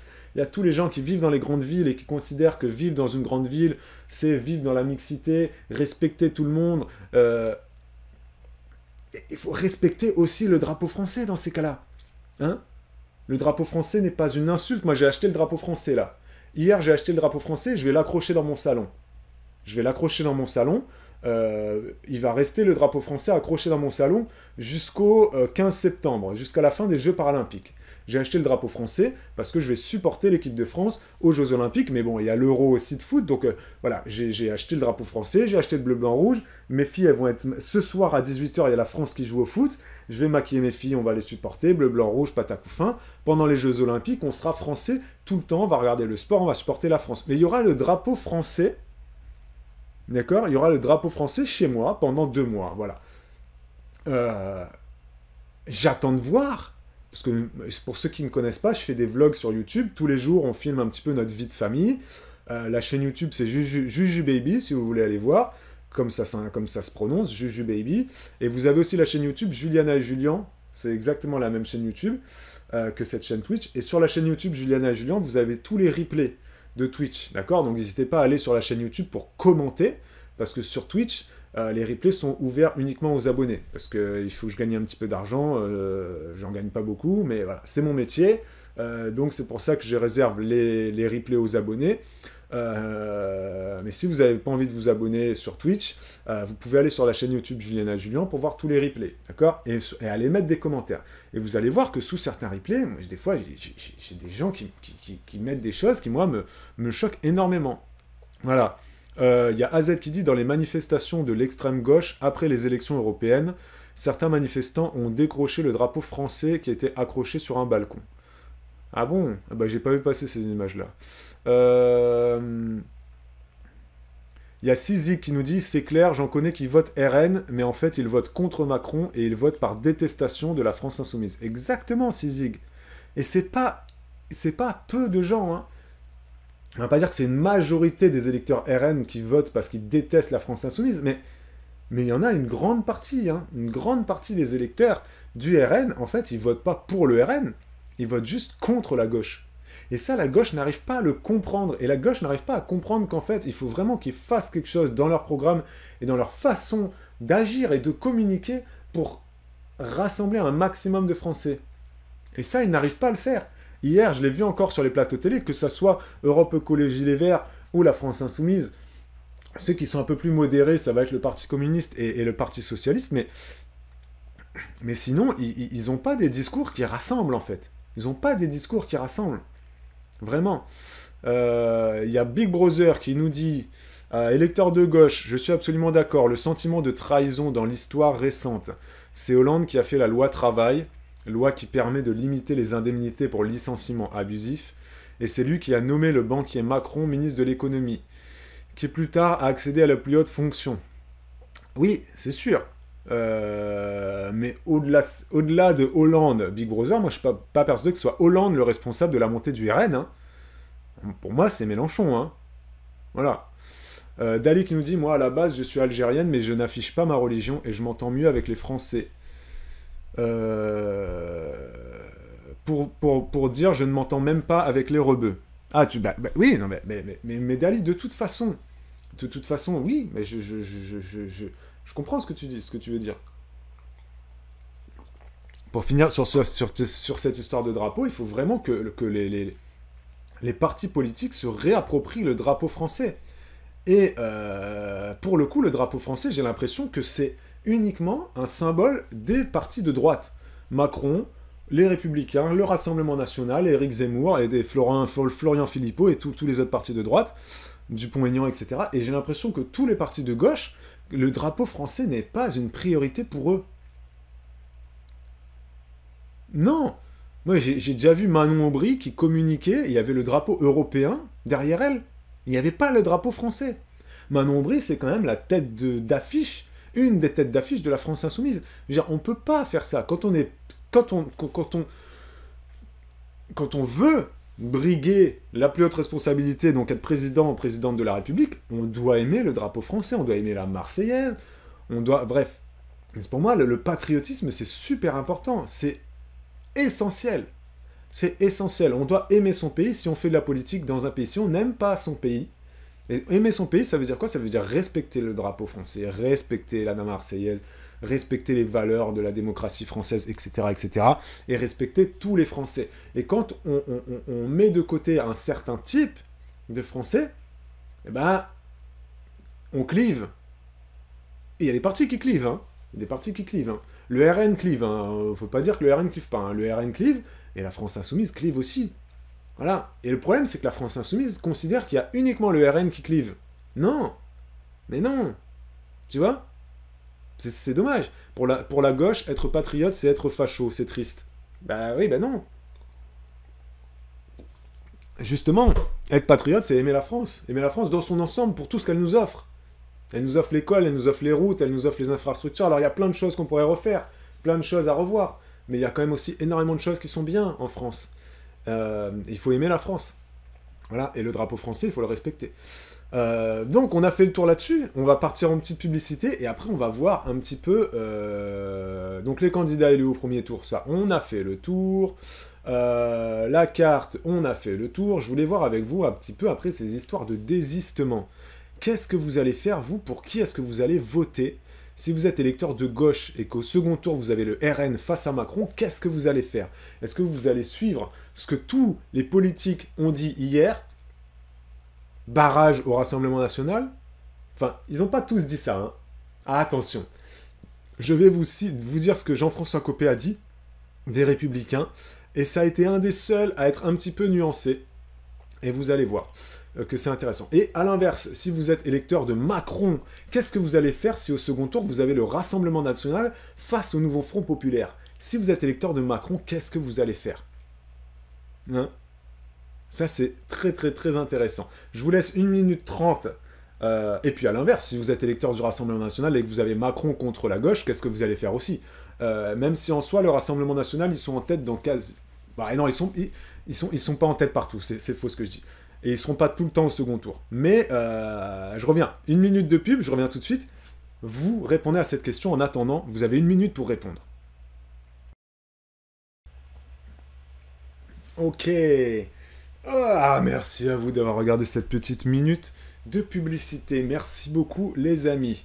Donc, maintenant, dernière partie de ce live, les désistements à venir, à savoir que les désistements, qu'est-ce que ça veut dire pour ceux qui ne suivent pas forcément la politique ou qui la suivent de très très loin. Donc là, on a eu un premier tour. Au premier tour, vous avez très souvent des duos qui sortent, des duels. Voilà. Si vous avez un candidat qui fait 35% et un qui fait 30%, voilà, et que derrière ça fait 10, 15, vous avez des duels qui ressortent. Mais des fois, vous avez ce qu'on appelle des triangulaires, où là, vous avez un candidat qui est arrivé en 3e position, mais qui a fait 20, 22, 23% des voix, voilà, où c'est un peu serré. Le candidat qui arrive en 2e position, il a peut-être fait 28, 29%, et le candidat qui arrive en 1re position, il a peut-être fait 35%. Donc ça fait quand même un trio très serré, et c'est ce qu'on appelle une triangulaire, et donc il va y avoir des endroits en France où les gens vont voter pour... vont avoir au second tour, en tout cas, ils vont avoir 3 candidats, d'accord? Mais il y a aussi des circonscriptions en France où le candidat arrivé 3e va se retirer, va se désister pour laisser la place à un candidat d'un autre parti, hein, pour faire barrage, hein, ce fameux barrage au Rassemblement National. Alors, c'est plus compliqué qu'il n'en a l'air, parce qu'il y a eu des consignes de vote et des consignes de retrait dans certains camps, mais dans d'autres, c'est pas forcément très précis.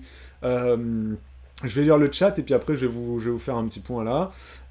Il y a Big Brother qui nous dit « Perso, moi, je suis de gauche, mais je ne voterai jamais pour faire barrage.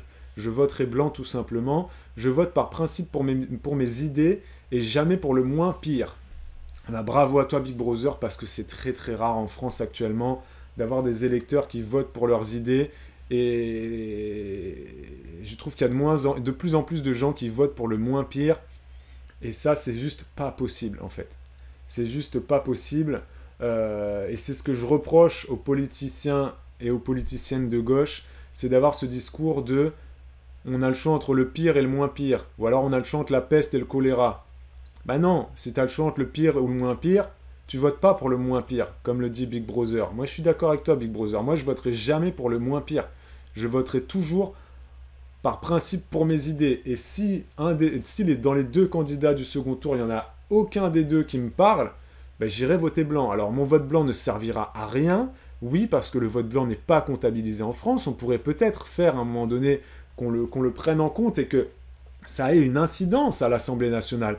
Hein, on pourrait partir du principe que, je ne sais pas, s'il y a une majorité de votes blancs dans une circonscription, eh ben, le député qui est élu, eh ben, ok, il est élu, mais il aura peut-être moins de pouvoir à l'Assemblée qu'un député qui est élu avec un plus grand pourcentage de votes. Ou alors même, on pourrait partir du principe que ben, un député, si on prend en compte le vote blanc, si le vote blanc fait 50% et que, et ben dans ce cas-là, on dit bah, les députés dans cette circonscription, il n'y en a pas.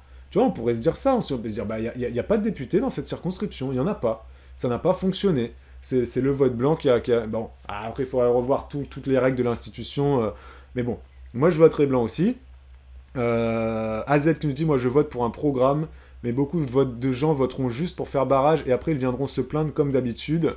Effectivement, les gens qui ont voté pour Macron, les électeurs de gauche qui ont voté pour Macron en 2022 parce qu'ils voulaient faire barrage à Marine Le Pen, bah ça, encore une fois, ça m'a fait doucement rire. Je veux dire, si tu es électeur de gauche et que tu as des convictions profondément ancrées à gauche, mais tu peux pas voter pour Emmanuel Macron. Même si Macron a été ministre de François Hollande, tout le monde sait que Macron n'est absolument pas de gauche.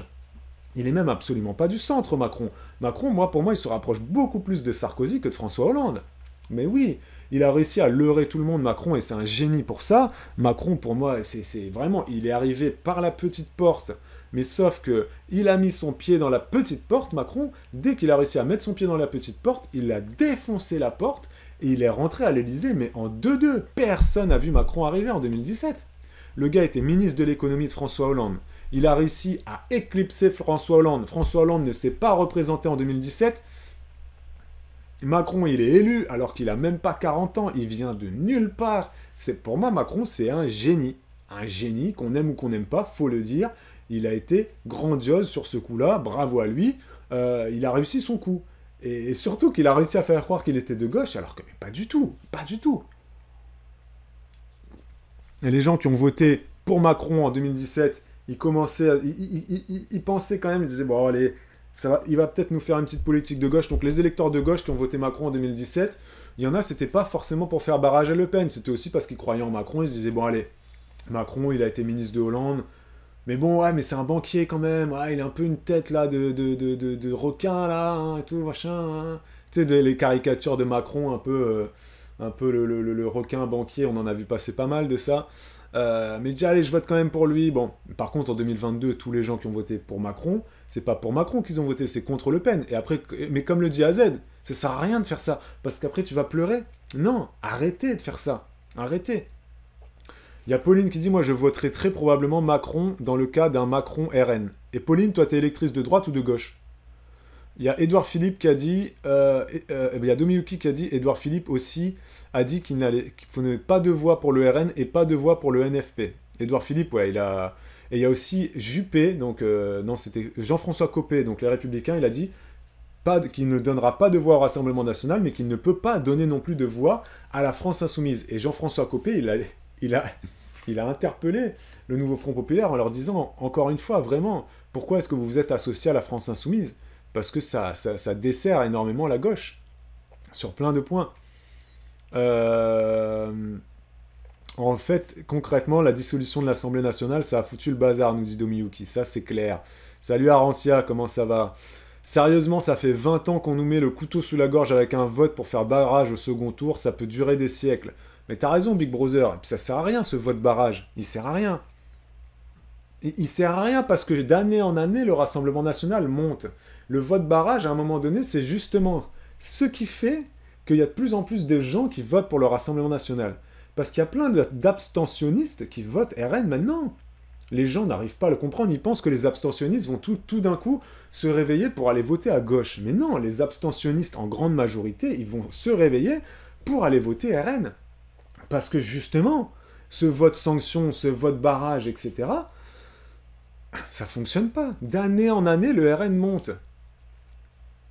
Je vous rappelle le score qu'elle a fait Marine Le Pen.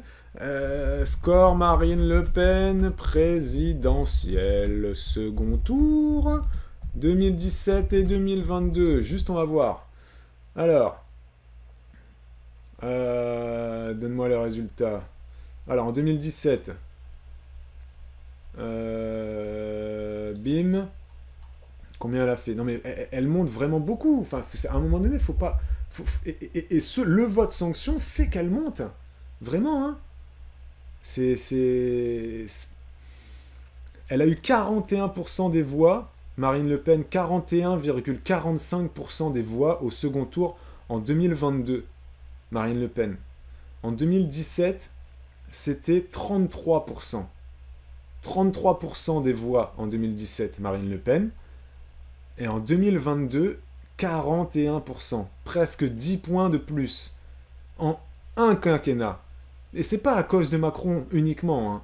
Parce que souvent la gauche, ils disent mais c'est Macron qui fait monter le RN. Non, il faut que la gauche, ils aient conscience de ça. Vraiment, hein. La gauche est en grande partie responsable de la montée du Rassemblement national en France, notamment grâce ou à cause de leur discours anti-RN, justement. Tu vois ce que je veux dire? Vraiment, hein.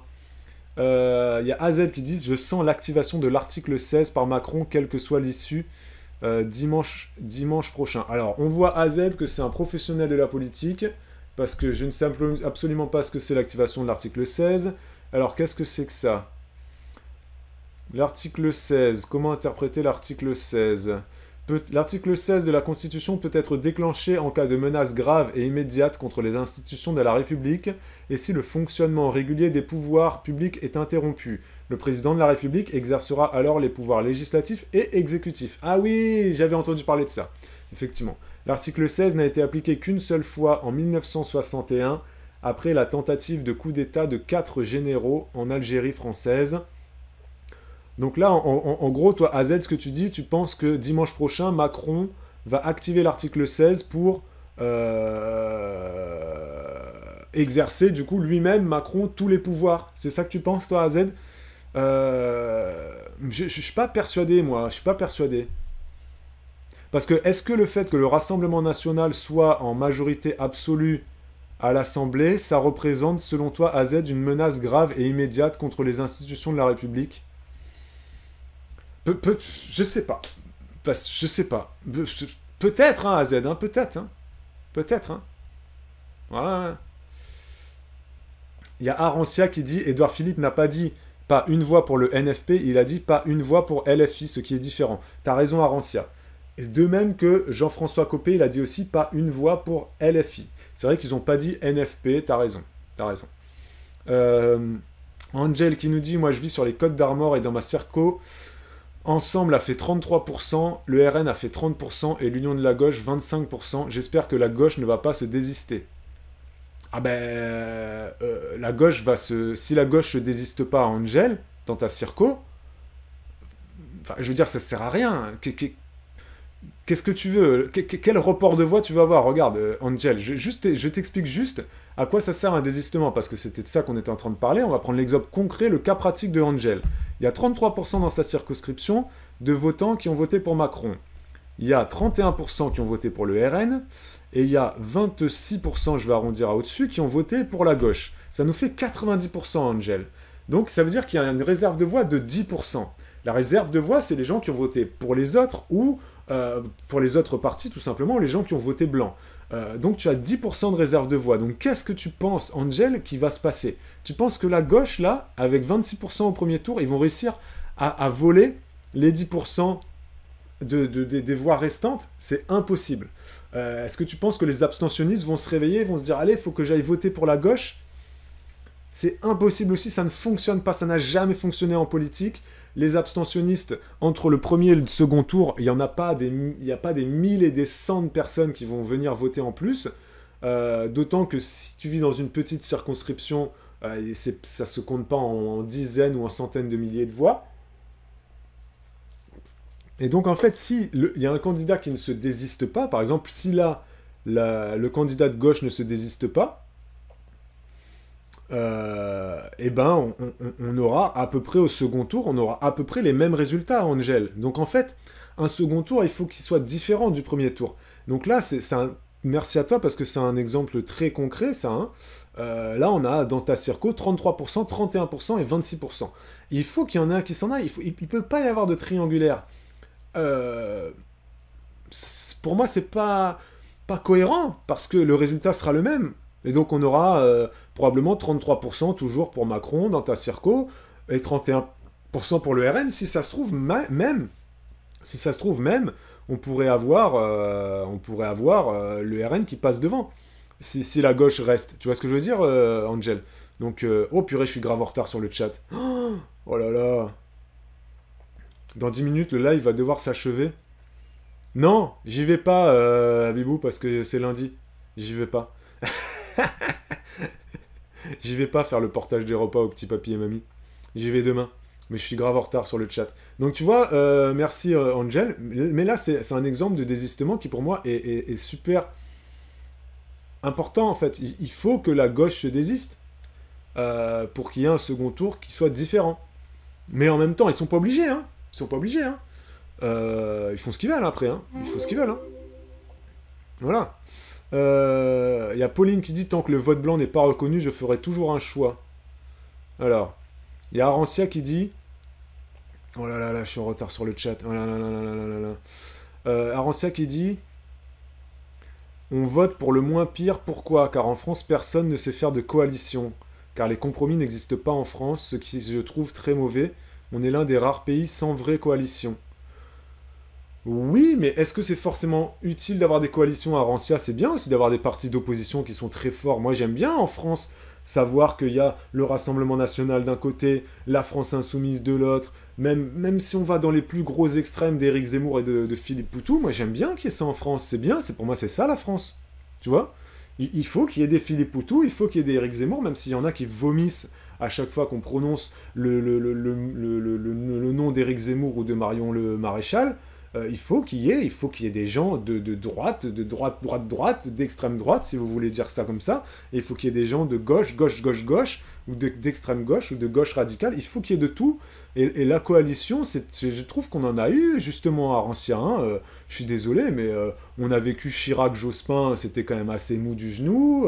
Sarkozy, bon voilà, il a essayé de reprendre un petit peu la France et de faire une France un peu différente, parce qu'en sortant de Chirac et de Jospin... voilà, tu vois ce que je veux dire? Tu vois, la coalition Chirac-Jospin à Rancia, c'était pas la folie non plus, quoi. Hein. Enfin, il s'est passé quoi en France pendant la coalition de Chirac-Jospin? C'était pas non plus foufou, quoi. Hein. Tu vois? J'ai pas de problème avec les oppositions, j'ai des problèmes avec les absolutismes.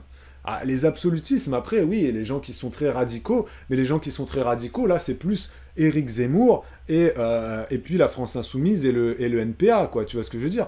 Moi, je trouve que pour le coup, le Rassemblement National, les Républicains, le Parti Socialiste, Macron, les Verts, c'est des partis quand même un peu plus modérés. Je sais que là, il y en a qui vont encore une fois vomir parce que je viens de dire que le Rassemblement National était un parti modéré.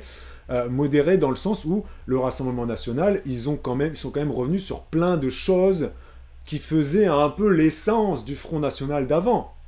Donc on peut dire quand même que le Rassemblement National, ils ont un peu mis d'eau dans leur vin. Et la droite, c'est pareil aussi. La droite, ils vont pas très bien, donc ils essayent de faire un peu de concessions. Donc c'est pas des partis qui sont, comme tu le dis, Arancia, absolutistes.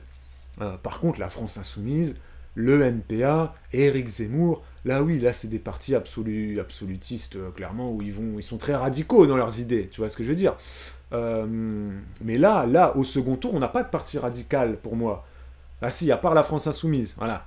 Mais il n'y a pas de parti très radical.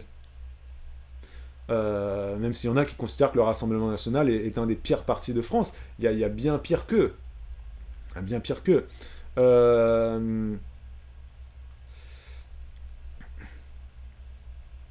Il y a Arancia qui dit « Ils flirtent avec l'extrême au vu de leur discours légèrement révolutionnaire ». Tu parles de la France Insoumise, là, Arancia? Oui. Tu parles de la France Insoumise dans le discours révolutionnaire, oui, je pense. Je descends dans le chat, je suis désolé, parce que là, je suis vraiment très en retard.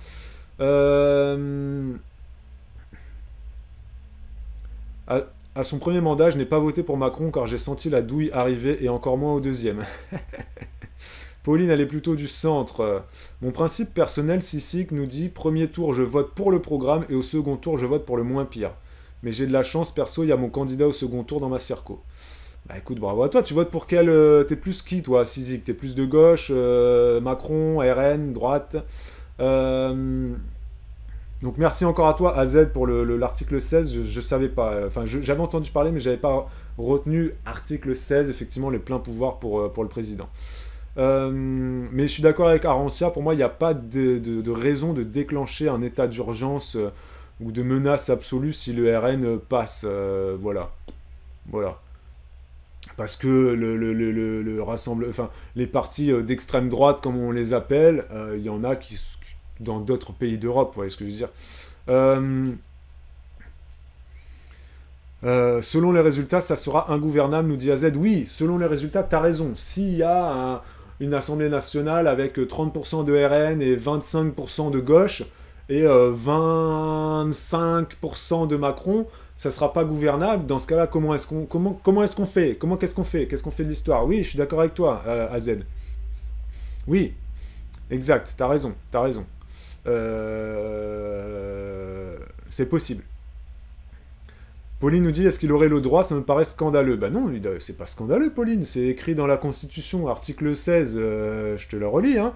L'article 16 de la Constitution française peut être déclenché en cas de menace grave et immédiate contre les institutions de la République. Si le fonctionnement régulier des pouvoirs publics est interrompu, le président de la République exerce alors les pouvoirs législatifs et exécutifs. Et de même que, Pauline, il y a aussi un article dans la Constitution qui permet de destituer le président de la République. Il n'y a rien de scandaleux. Tu peux destituer un président si il est jugé irresponsable. Aux États-Unis, par exemple, Joe Biden, selon moi, il devrait être destitué depuis très longtemps. Enfin, je comprends pas qu'on mette au pouvoir un président qui a 150 ans. Enfin, Joe Biden, avec tout le respect que j'ai pour lui, le gars, il s'est évanoui 20 fois sur scène, il bafouille, il sait pas ce qu'il dit. Bientôt, il va avoir de la bave quand il parle, qui sort de sa bouche. Voilà, il y a des gens comme ça qui devraient être destitués, avec tout le respect que j'ai pour Joe Biden. Et en France, on peut aussi destituer un président pour, je sais pas pour quelle raison, mais c'est possible, voilà. Et il y a l'article 16 qui lui permet d'avoir les pleins pouvoirs. Il existe l'article 16, c'est comme le 49.3, les gars, il existe, il existe. Si vous voulez revoir la Constitution, on revoit la Constitution, mais elle est là depuis je sais pas combien de temps, X années, c'est bon, elle est là, quoi. Vous voyez ce que je veux dire? Après, il y en a qui veulent la revoir à la Constitution, hein. Mélenchon, il veut la revoir, hein. AZ qui dit Macron est tellement machiavélique qu'il en serait capable. Il y a Big Brother qui dit pendant que vous parlez, je viens de découper un bulletin blanc dans une feuille de papier A4 aux dimensions d'un bulletin de vote. T'es sûr que tu vas voter blanc alors? C'est sûr, c'est acté, quoi. Bienvenue à tous les nouveaux followers, hein. Ça me fait plaisir de voir autant de nouveaux là sur cette chaîne Twitch. N'hésitez pas à vous abonner si vous pouvez le faire, si vous avez Amazon Prime. Je vous relance mon petit appel là en 2 secondes. N'hésitez pas à le faire, vous activez votre petit abonnement Amazon Prime. Ça vous coûte rien, et moi ça me rapporte 2 € par mois par abonnement Prime, plus ou moins. Donc merci beaucoup à tous ceux qui vont le faire. Vous pouvez également vous abonner, payer votre abonnement, comme vous êtes nombreux également à avoir choisi de le faire aussi. Donc merci beaucoup, parce que c'est un soutien essentiel. AZ qui dit, si Macron active l'article 16... les oppositions pourront saisir le Conseil constitutionnel 30 jours après l'activation de l'article 16, et le Conseil constitutionnel aura alors 60 jours pour se prononcer. Donc en gros, Macron, il aura 90 jours de plein pouvoir, si je suis ce que tu nous dis là, AZ. Mais si Macron active l'article 16, j'ai envie de te dire, AZ, moi, limite, je trouverais ça super. De même que si la gauche arrive à avoir une majorité absolue, je trouverais ça super aussi. Et de même que si le Rassemblement national arrive à avoir une majorité absolue, je trouverais ça super aussi. Pourquoi? Parce que moi, je suis quelqu'un qui kiffe le changement. Le changement, ça me fait pas peur. J'adore changer dans ma vie personnelle, sauf de femme, évidemment. Je changerai jamais ma femme et mes enfants non plus. Mais sinon, j'aime bien changer. J'aime bien les changements. Et si en France, on peut avoir quelque chose qui change de l'ordinaire, pour que dans 40 ans, je puisse dire à mes petits-enfants, vous savez, moi j'ai connu un président, il a activé l'article 16, il a activé l'article 16, je trouverais ça cool. Je trouverais ça cool pour l'histoire de la France, pour voir aussi ce qui se passera. Et puis c'est pareil, si la gauche arrive à avoir la majorité, parce que la gauche, là, dans les projections, ils ont 28%. Ok, ils ont 28 actuellement. Ok. Les projections de l'Institut ELAB, je vais vous montrer, s'il n'y a pas une carte là, ils avaient vu une carte hier à la télé, ils avaient mis une carte de la projection, voilà, hop, on va regarder vite fait cette carte là, elle est très intéressante. Non, non, mais qu'est-ce que tu me fais? Je veux une image, je veux pas une vidéo. Ah bon, je vous mettrai ça plus tard. Donc moi je trouve intéressant, voilà, je trouve intéressant s'il se passe des choses comme ça qui sortent de l'ordinaire, quoi. Ce sera super intéressant. Ah là, la projection, hop. Regardez la projection que nous a fait l'Institut ELAB, juste pour que vous ayez une idée. Voilà, donc ça c'est un peu ce qui pourrait se passer à l'Assemblée nationale. Le RN pourrait avoir entre 255 et 295 sièges, à savoir que pour la majorité absolue, c'est 287, je crois, si je ne dis pas de bêtises. Si je dis des bêtises, corrigez-moi dans le chat. La gauche aurait entre 120 et 140, donc ils sont quand même loin du RN, hein, ils sont quand même très loin du RN. Et Macron, c'est le orange, là, c'est ensemble, entre 90 et 125. Donc, vous voyez que Macron et la gauche, ils sont plus ou moins kiff-kiff, touche-touche, hein. Et le RN, ils sont quand même quasiment à la moitié de l'Assemblée pour eux, hein. Bon, ça, encore une fois, c'est juste des projections. Si le vote barrage, le vote anti-RN réussit à se faire, si les électeurs de gauche votent pour Macron au second tour, quand il y a des second tours Macron-RN, s'ils votent en masse pour Macron, du coup Macron, il y aura plus de députés macronistes. Est-ce que c'est forcément une bonne chose pour la gauche? J'en suis pas persuadé.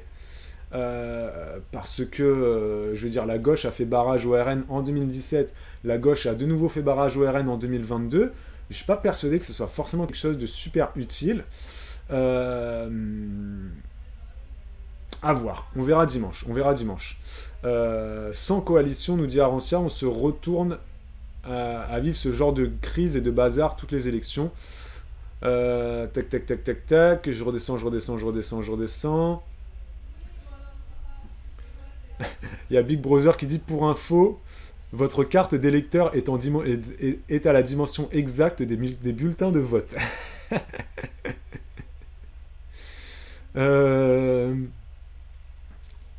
Donc, pour revenir sur les désistements, effectivement, moi je suis d'accord avec ce qu'a dit tout à l'heure Big Brother, votez en votre âme et conscience avec vos convictions, voilà. Vraiment. Moi je suis pas partisan des gens qui votent contre. C'est pas forcément quelque chose de très utile. Ça n'a pas montré son poids politiquement parlant depuis 2017, ça ne montre rien, le vote contre. Marine Le Pen, elle a fait quasiment 10% de plus à chaque présidentielle, donc le vote contre, ça ne sert à rien. Votez pour Macron, hein, ou votez blanc, ou votez pas. Allez pas voter. Qu'est-ce que vous voulez que je vous dise? Si ça vous fait mal aux fesses, parce que là, j'ai entendu hier, c'était Alexis Corbière de la France Insoumise. Bon, il a été viré de la France Insoumise, mais bon. Alexis Corbière, il a dit, allez voter, il faut faire barrage au Rassemblement National, et si vous avez besoin de vous mettre une pince sur le nez et de fermer les yeux quand vous mettez un bulletin dans votre enveloppe, faites-le. Sous-entendu, si vous devez mettre un bulletin Macron dans votre enveloppe, mettez le bulletin Macron, faut tout faire pour que le RN ne passe pas. Mais pourquoi dire ce genre de choses? Dire ce genre de choses, ça va juste mobiliser encore plus les abstentionnistes à aller voter RN. Vraiment, hein? Vraiment, hein?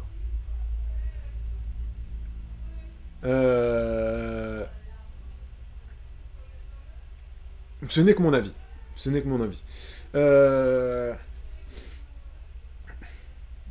Alors, vous avez beaucoup parlé sur l'article 16, là, et vous êtes pas mal à être pas d'accord avec AZ. AZ, il a juste dit que c'était possible, et qu'il se méfiait d'eux. Après, moi, je suis un peu d'accord avec Arancia, je pense pas qu'il va déclencher l'article 16, là, c'est pas... voilà. Vraiment, hein. Parce que je vois pas pourquoi il y aurait une menace grave et immédiate, mais on verra. Bienvenue à toi, nouveaux followers. Salut Raël, salut.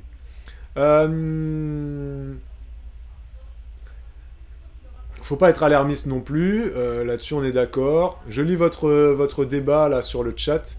Vous avez beaucoup parlé, mais je vous lis, hein, à Z, à Rancia, je vous lis. C'est intéressant ce que vous dites. Faut pas être alarmiste, de toute façon, quel que soit le résultat, faut pas être alarmiste. Est-ce que Macron va déclencher l'article 16 Est-ce que le RN va avoir la majorité absolue Est-ce que la gauche va réussir à s'en sortir? Je veux dire, il faut... on verra ce qui va se passer. Salut à toi, Raël. Électeur de droite, Raël, du coup, tu es électeur de droite. Je te pose une question, Raël. Si tu as au second tour un député Macron face à un député Nouveau Front Populaire, du coup, Raël, tu votes pour qui?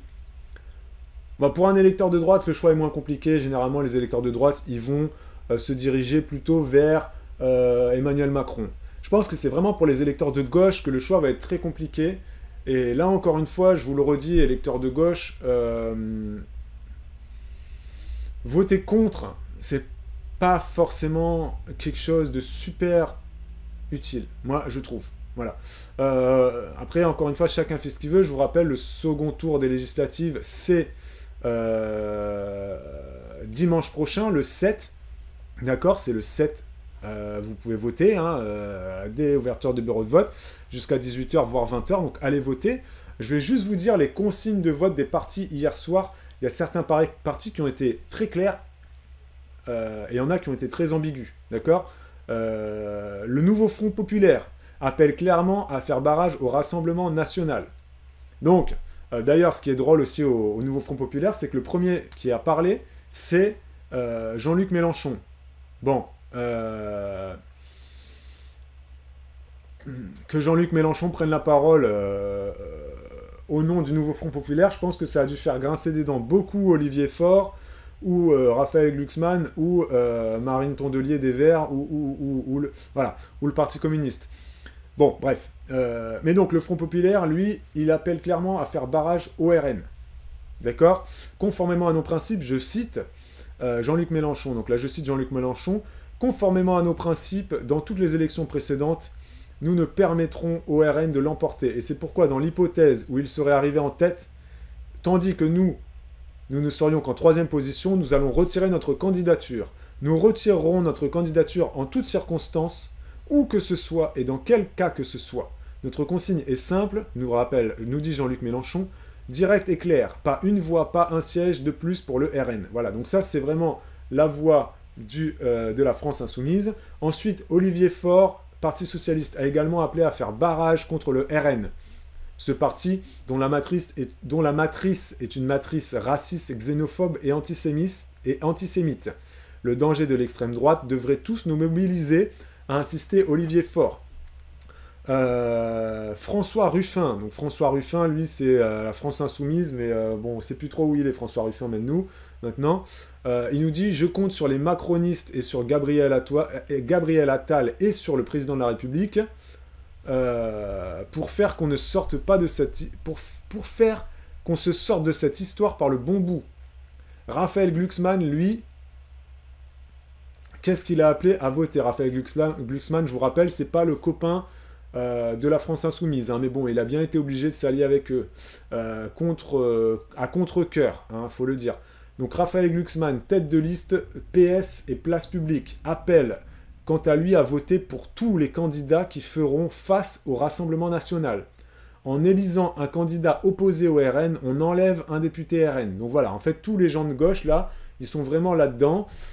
Et il appelle, Raphaël Glucksmann, tous les candidats qui sont arrivés en 3e position derrière le RN, dans les triangulaires, à se désister pour faire barrage.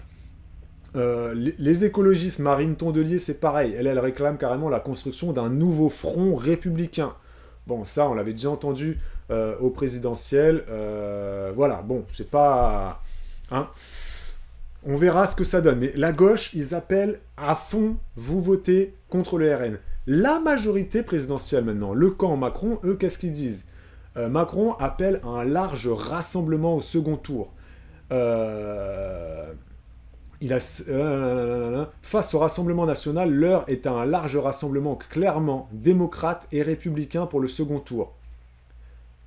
Il a sous-entendu sans LFI. Voilà. Notre objectif est clair, a déclaré Gabriel Attal, empêcher le Rassemblement national d'avoir une majorité absolue au second tour. Gabriel Attal a appelé donc au désistement les candidats de la majorité présidentielle qui sont arrivés en 3e place. Donc là, c'est exactement pareil. Par contre, Macron, lui, la posture face à LFI ne fait pas l'unanimité dans le camp présidentiel, notamment au sein de l'aile gauche. Il n'y a aucune ambiguïté, mais si, il y en a quand même. On sait très bien que Macron ne porte pas dans son cœur la France insoumise, Gabriel Attal non plus, et Aurore Berger, elle a dit, Aurore Berger, elle a eu une position claire, j'aime bien Aurore Berger, même si elle me fatigue un peu des fois quand elle parle, mais je l'aime bien aussi quand même. Salut à toi Arancia, Aurore Berger, elle a dit, et bon entraînement d'escrime. Aurore Berger, elle a dit, je ne voterai jamais pour un candidat France insoumise. Voilà. Et il y a la présidente de l'Assemblée nationale sortante, Yaël Braun-Pivet, qui en aucun cas ne pourrait appeler à voter pour un certain nombre de candidats qui ne partagent pas les valeurs de la majorité. Donc ça ne veut pas dire uniquement le RN. À la majorité, il y en a qui appellent pas forcément à voter contre le RN. Même la France insoumise, c'est pas... Voilà. Et Édouard Philippe, c'est pareil. Aucune voix ne doit aller au RN ni à la France insoumise. Les Républicains, c'est pareil.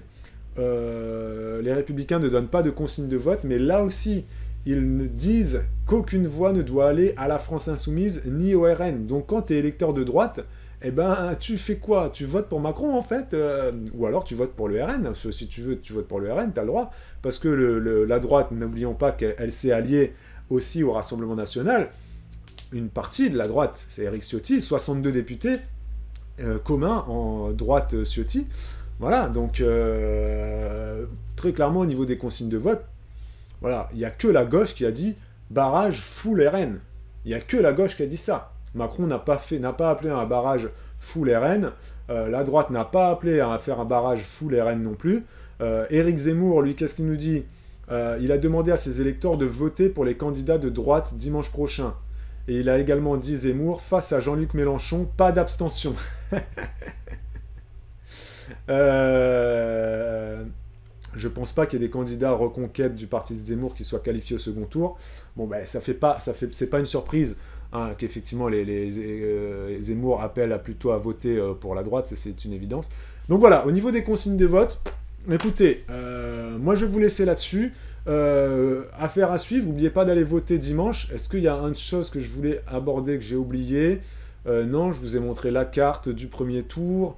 On a parlé des désistements. On a parlé des abstentionnistes.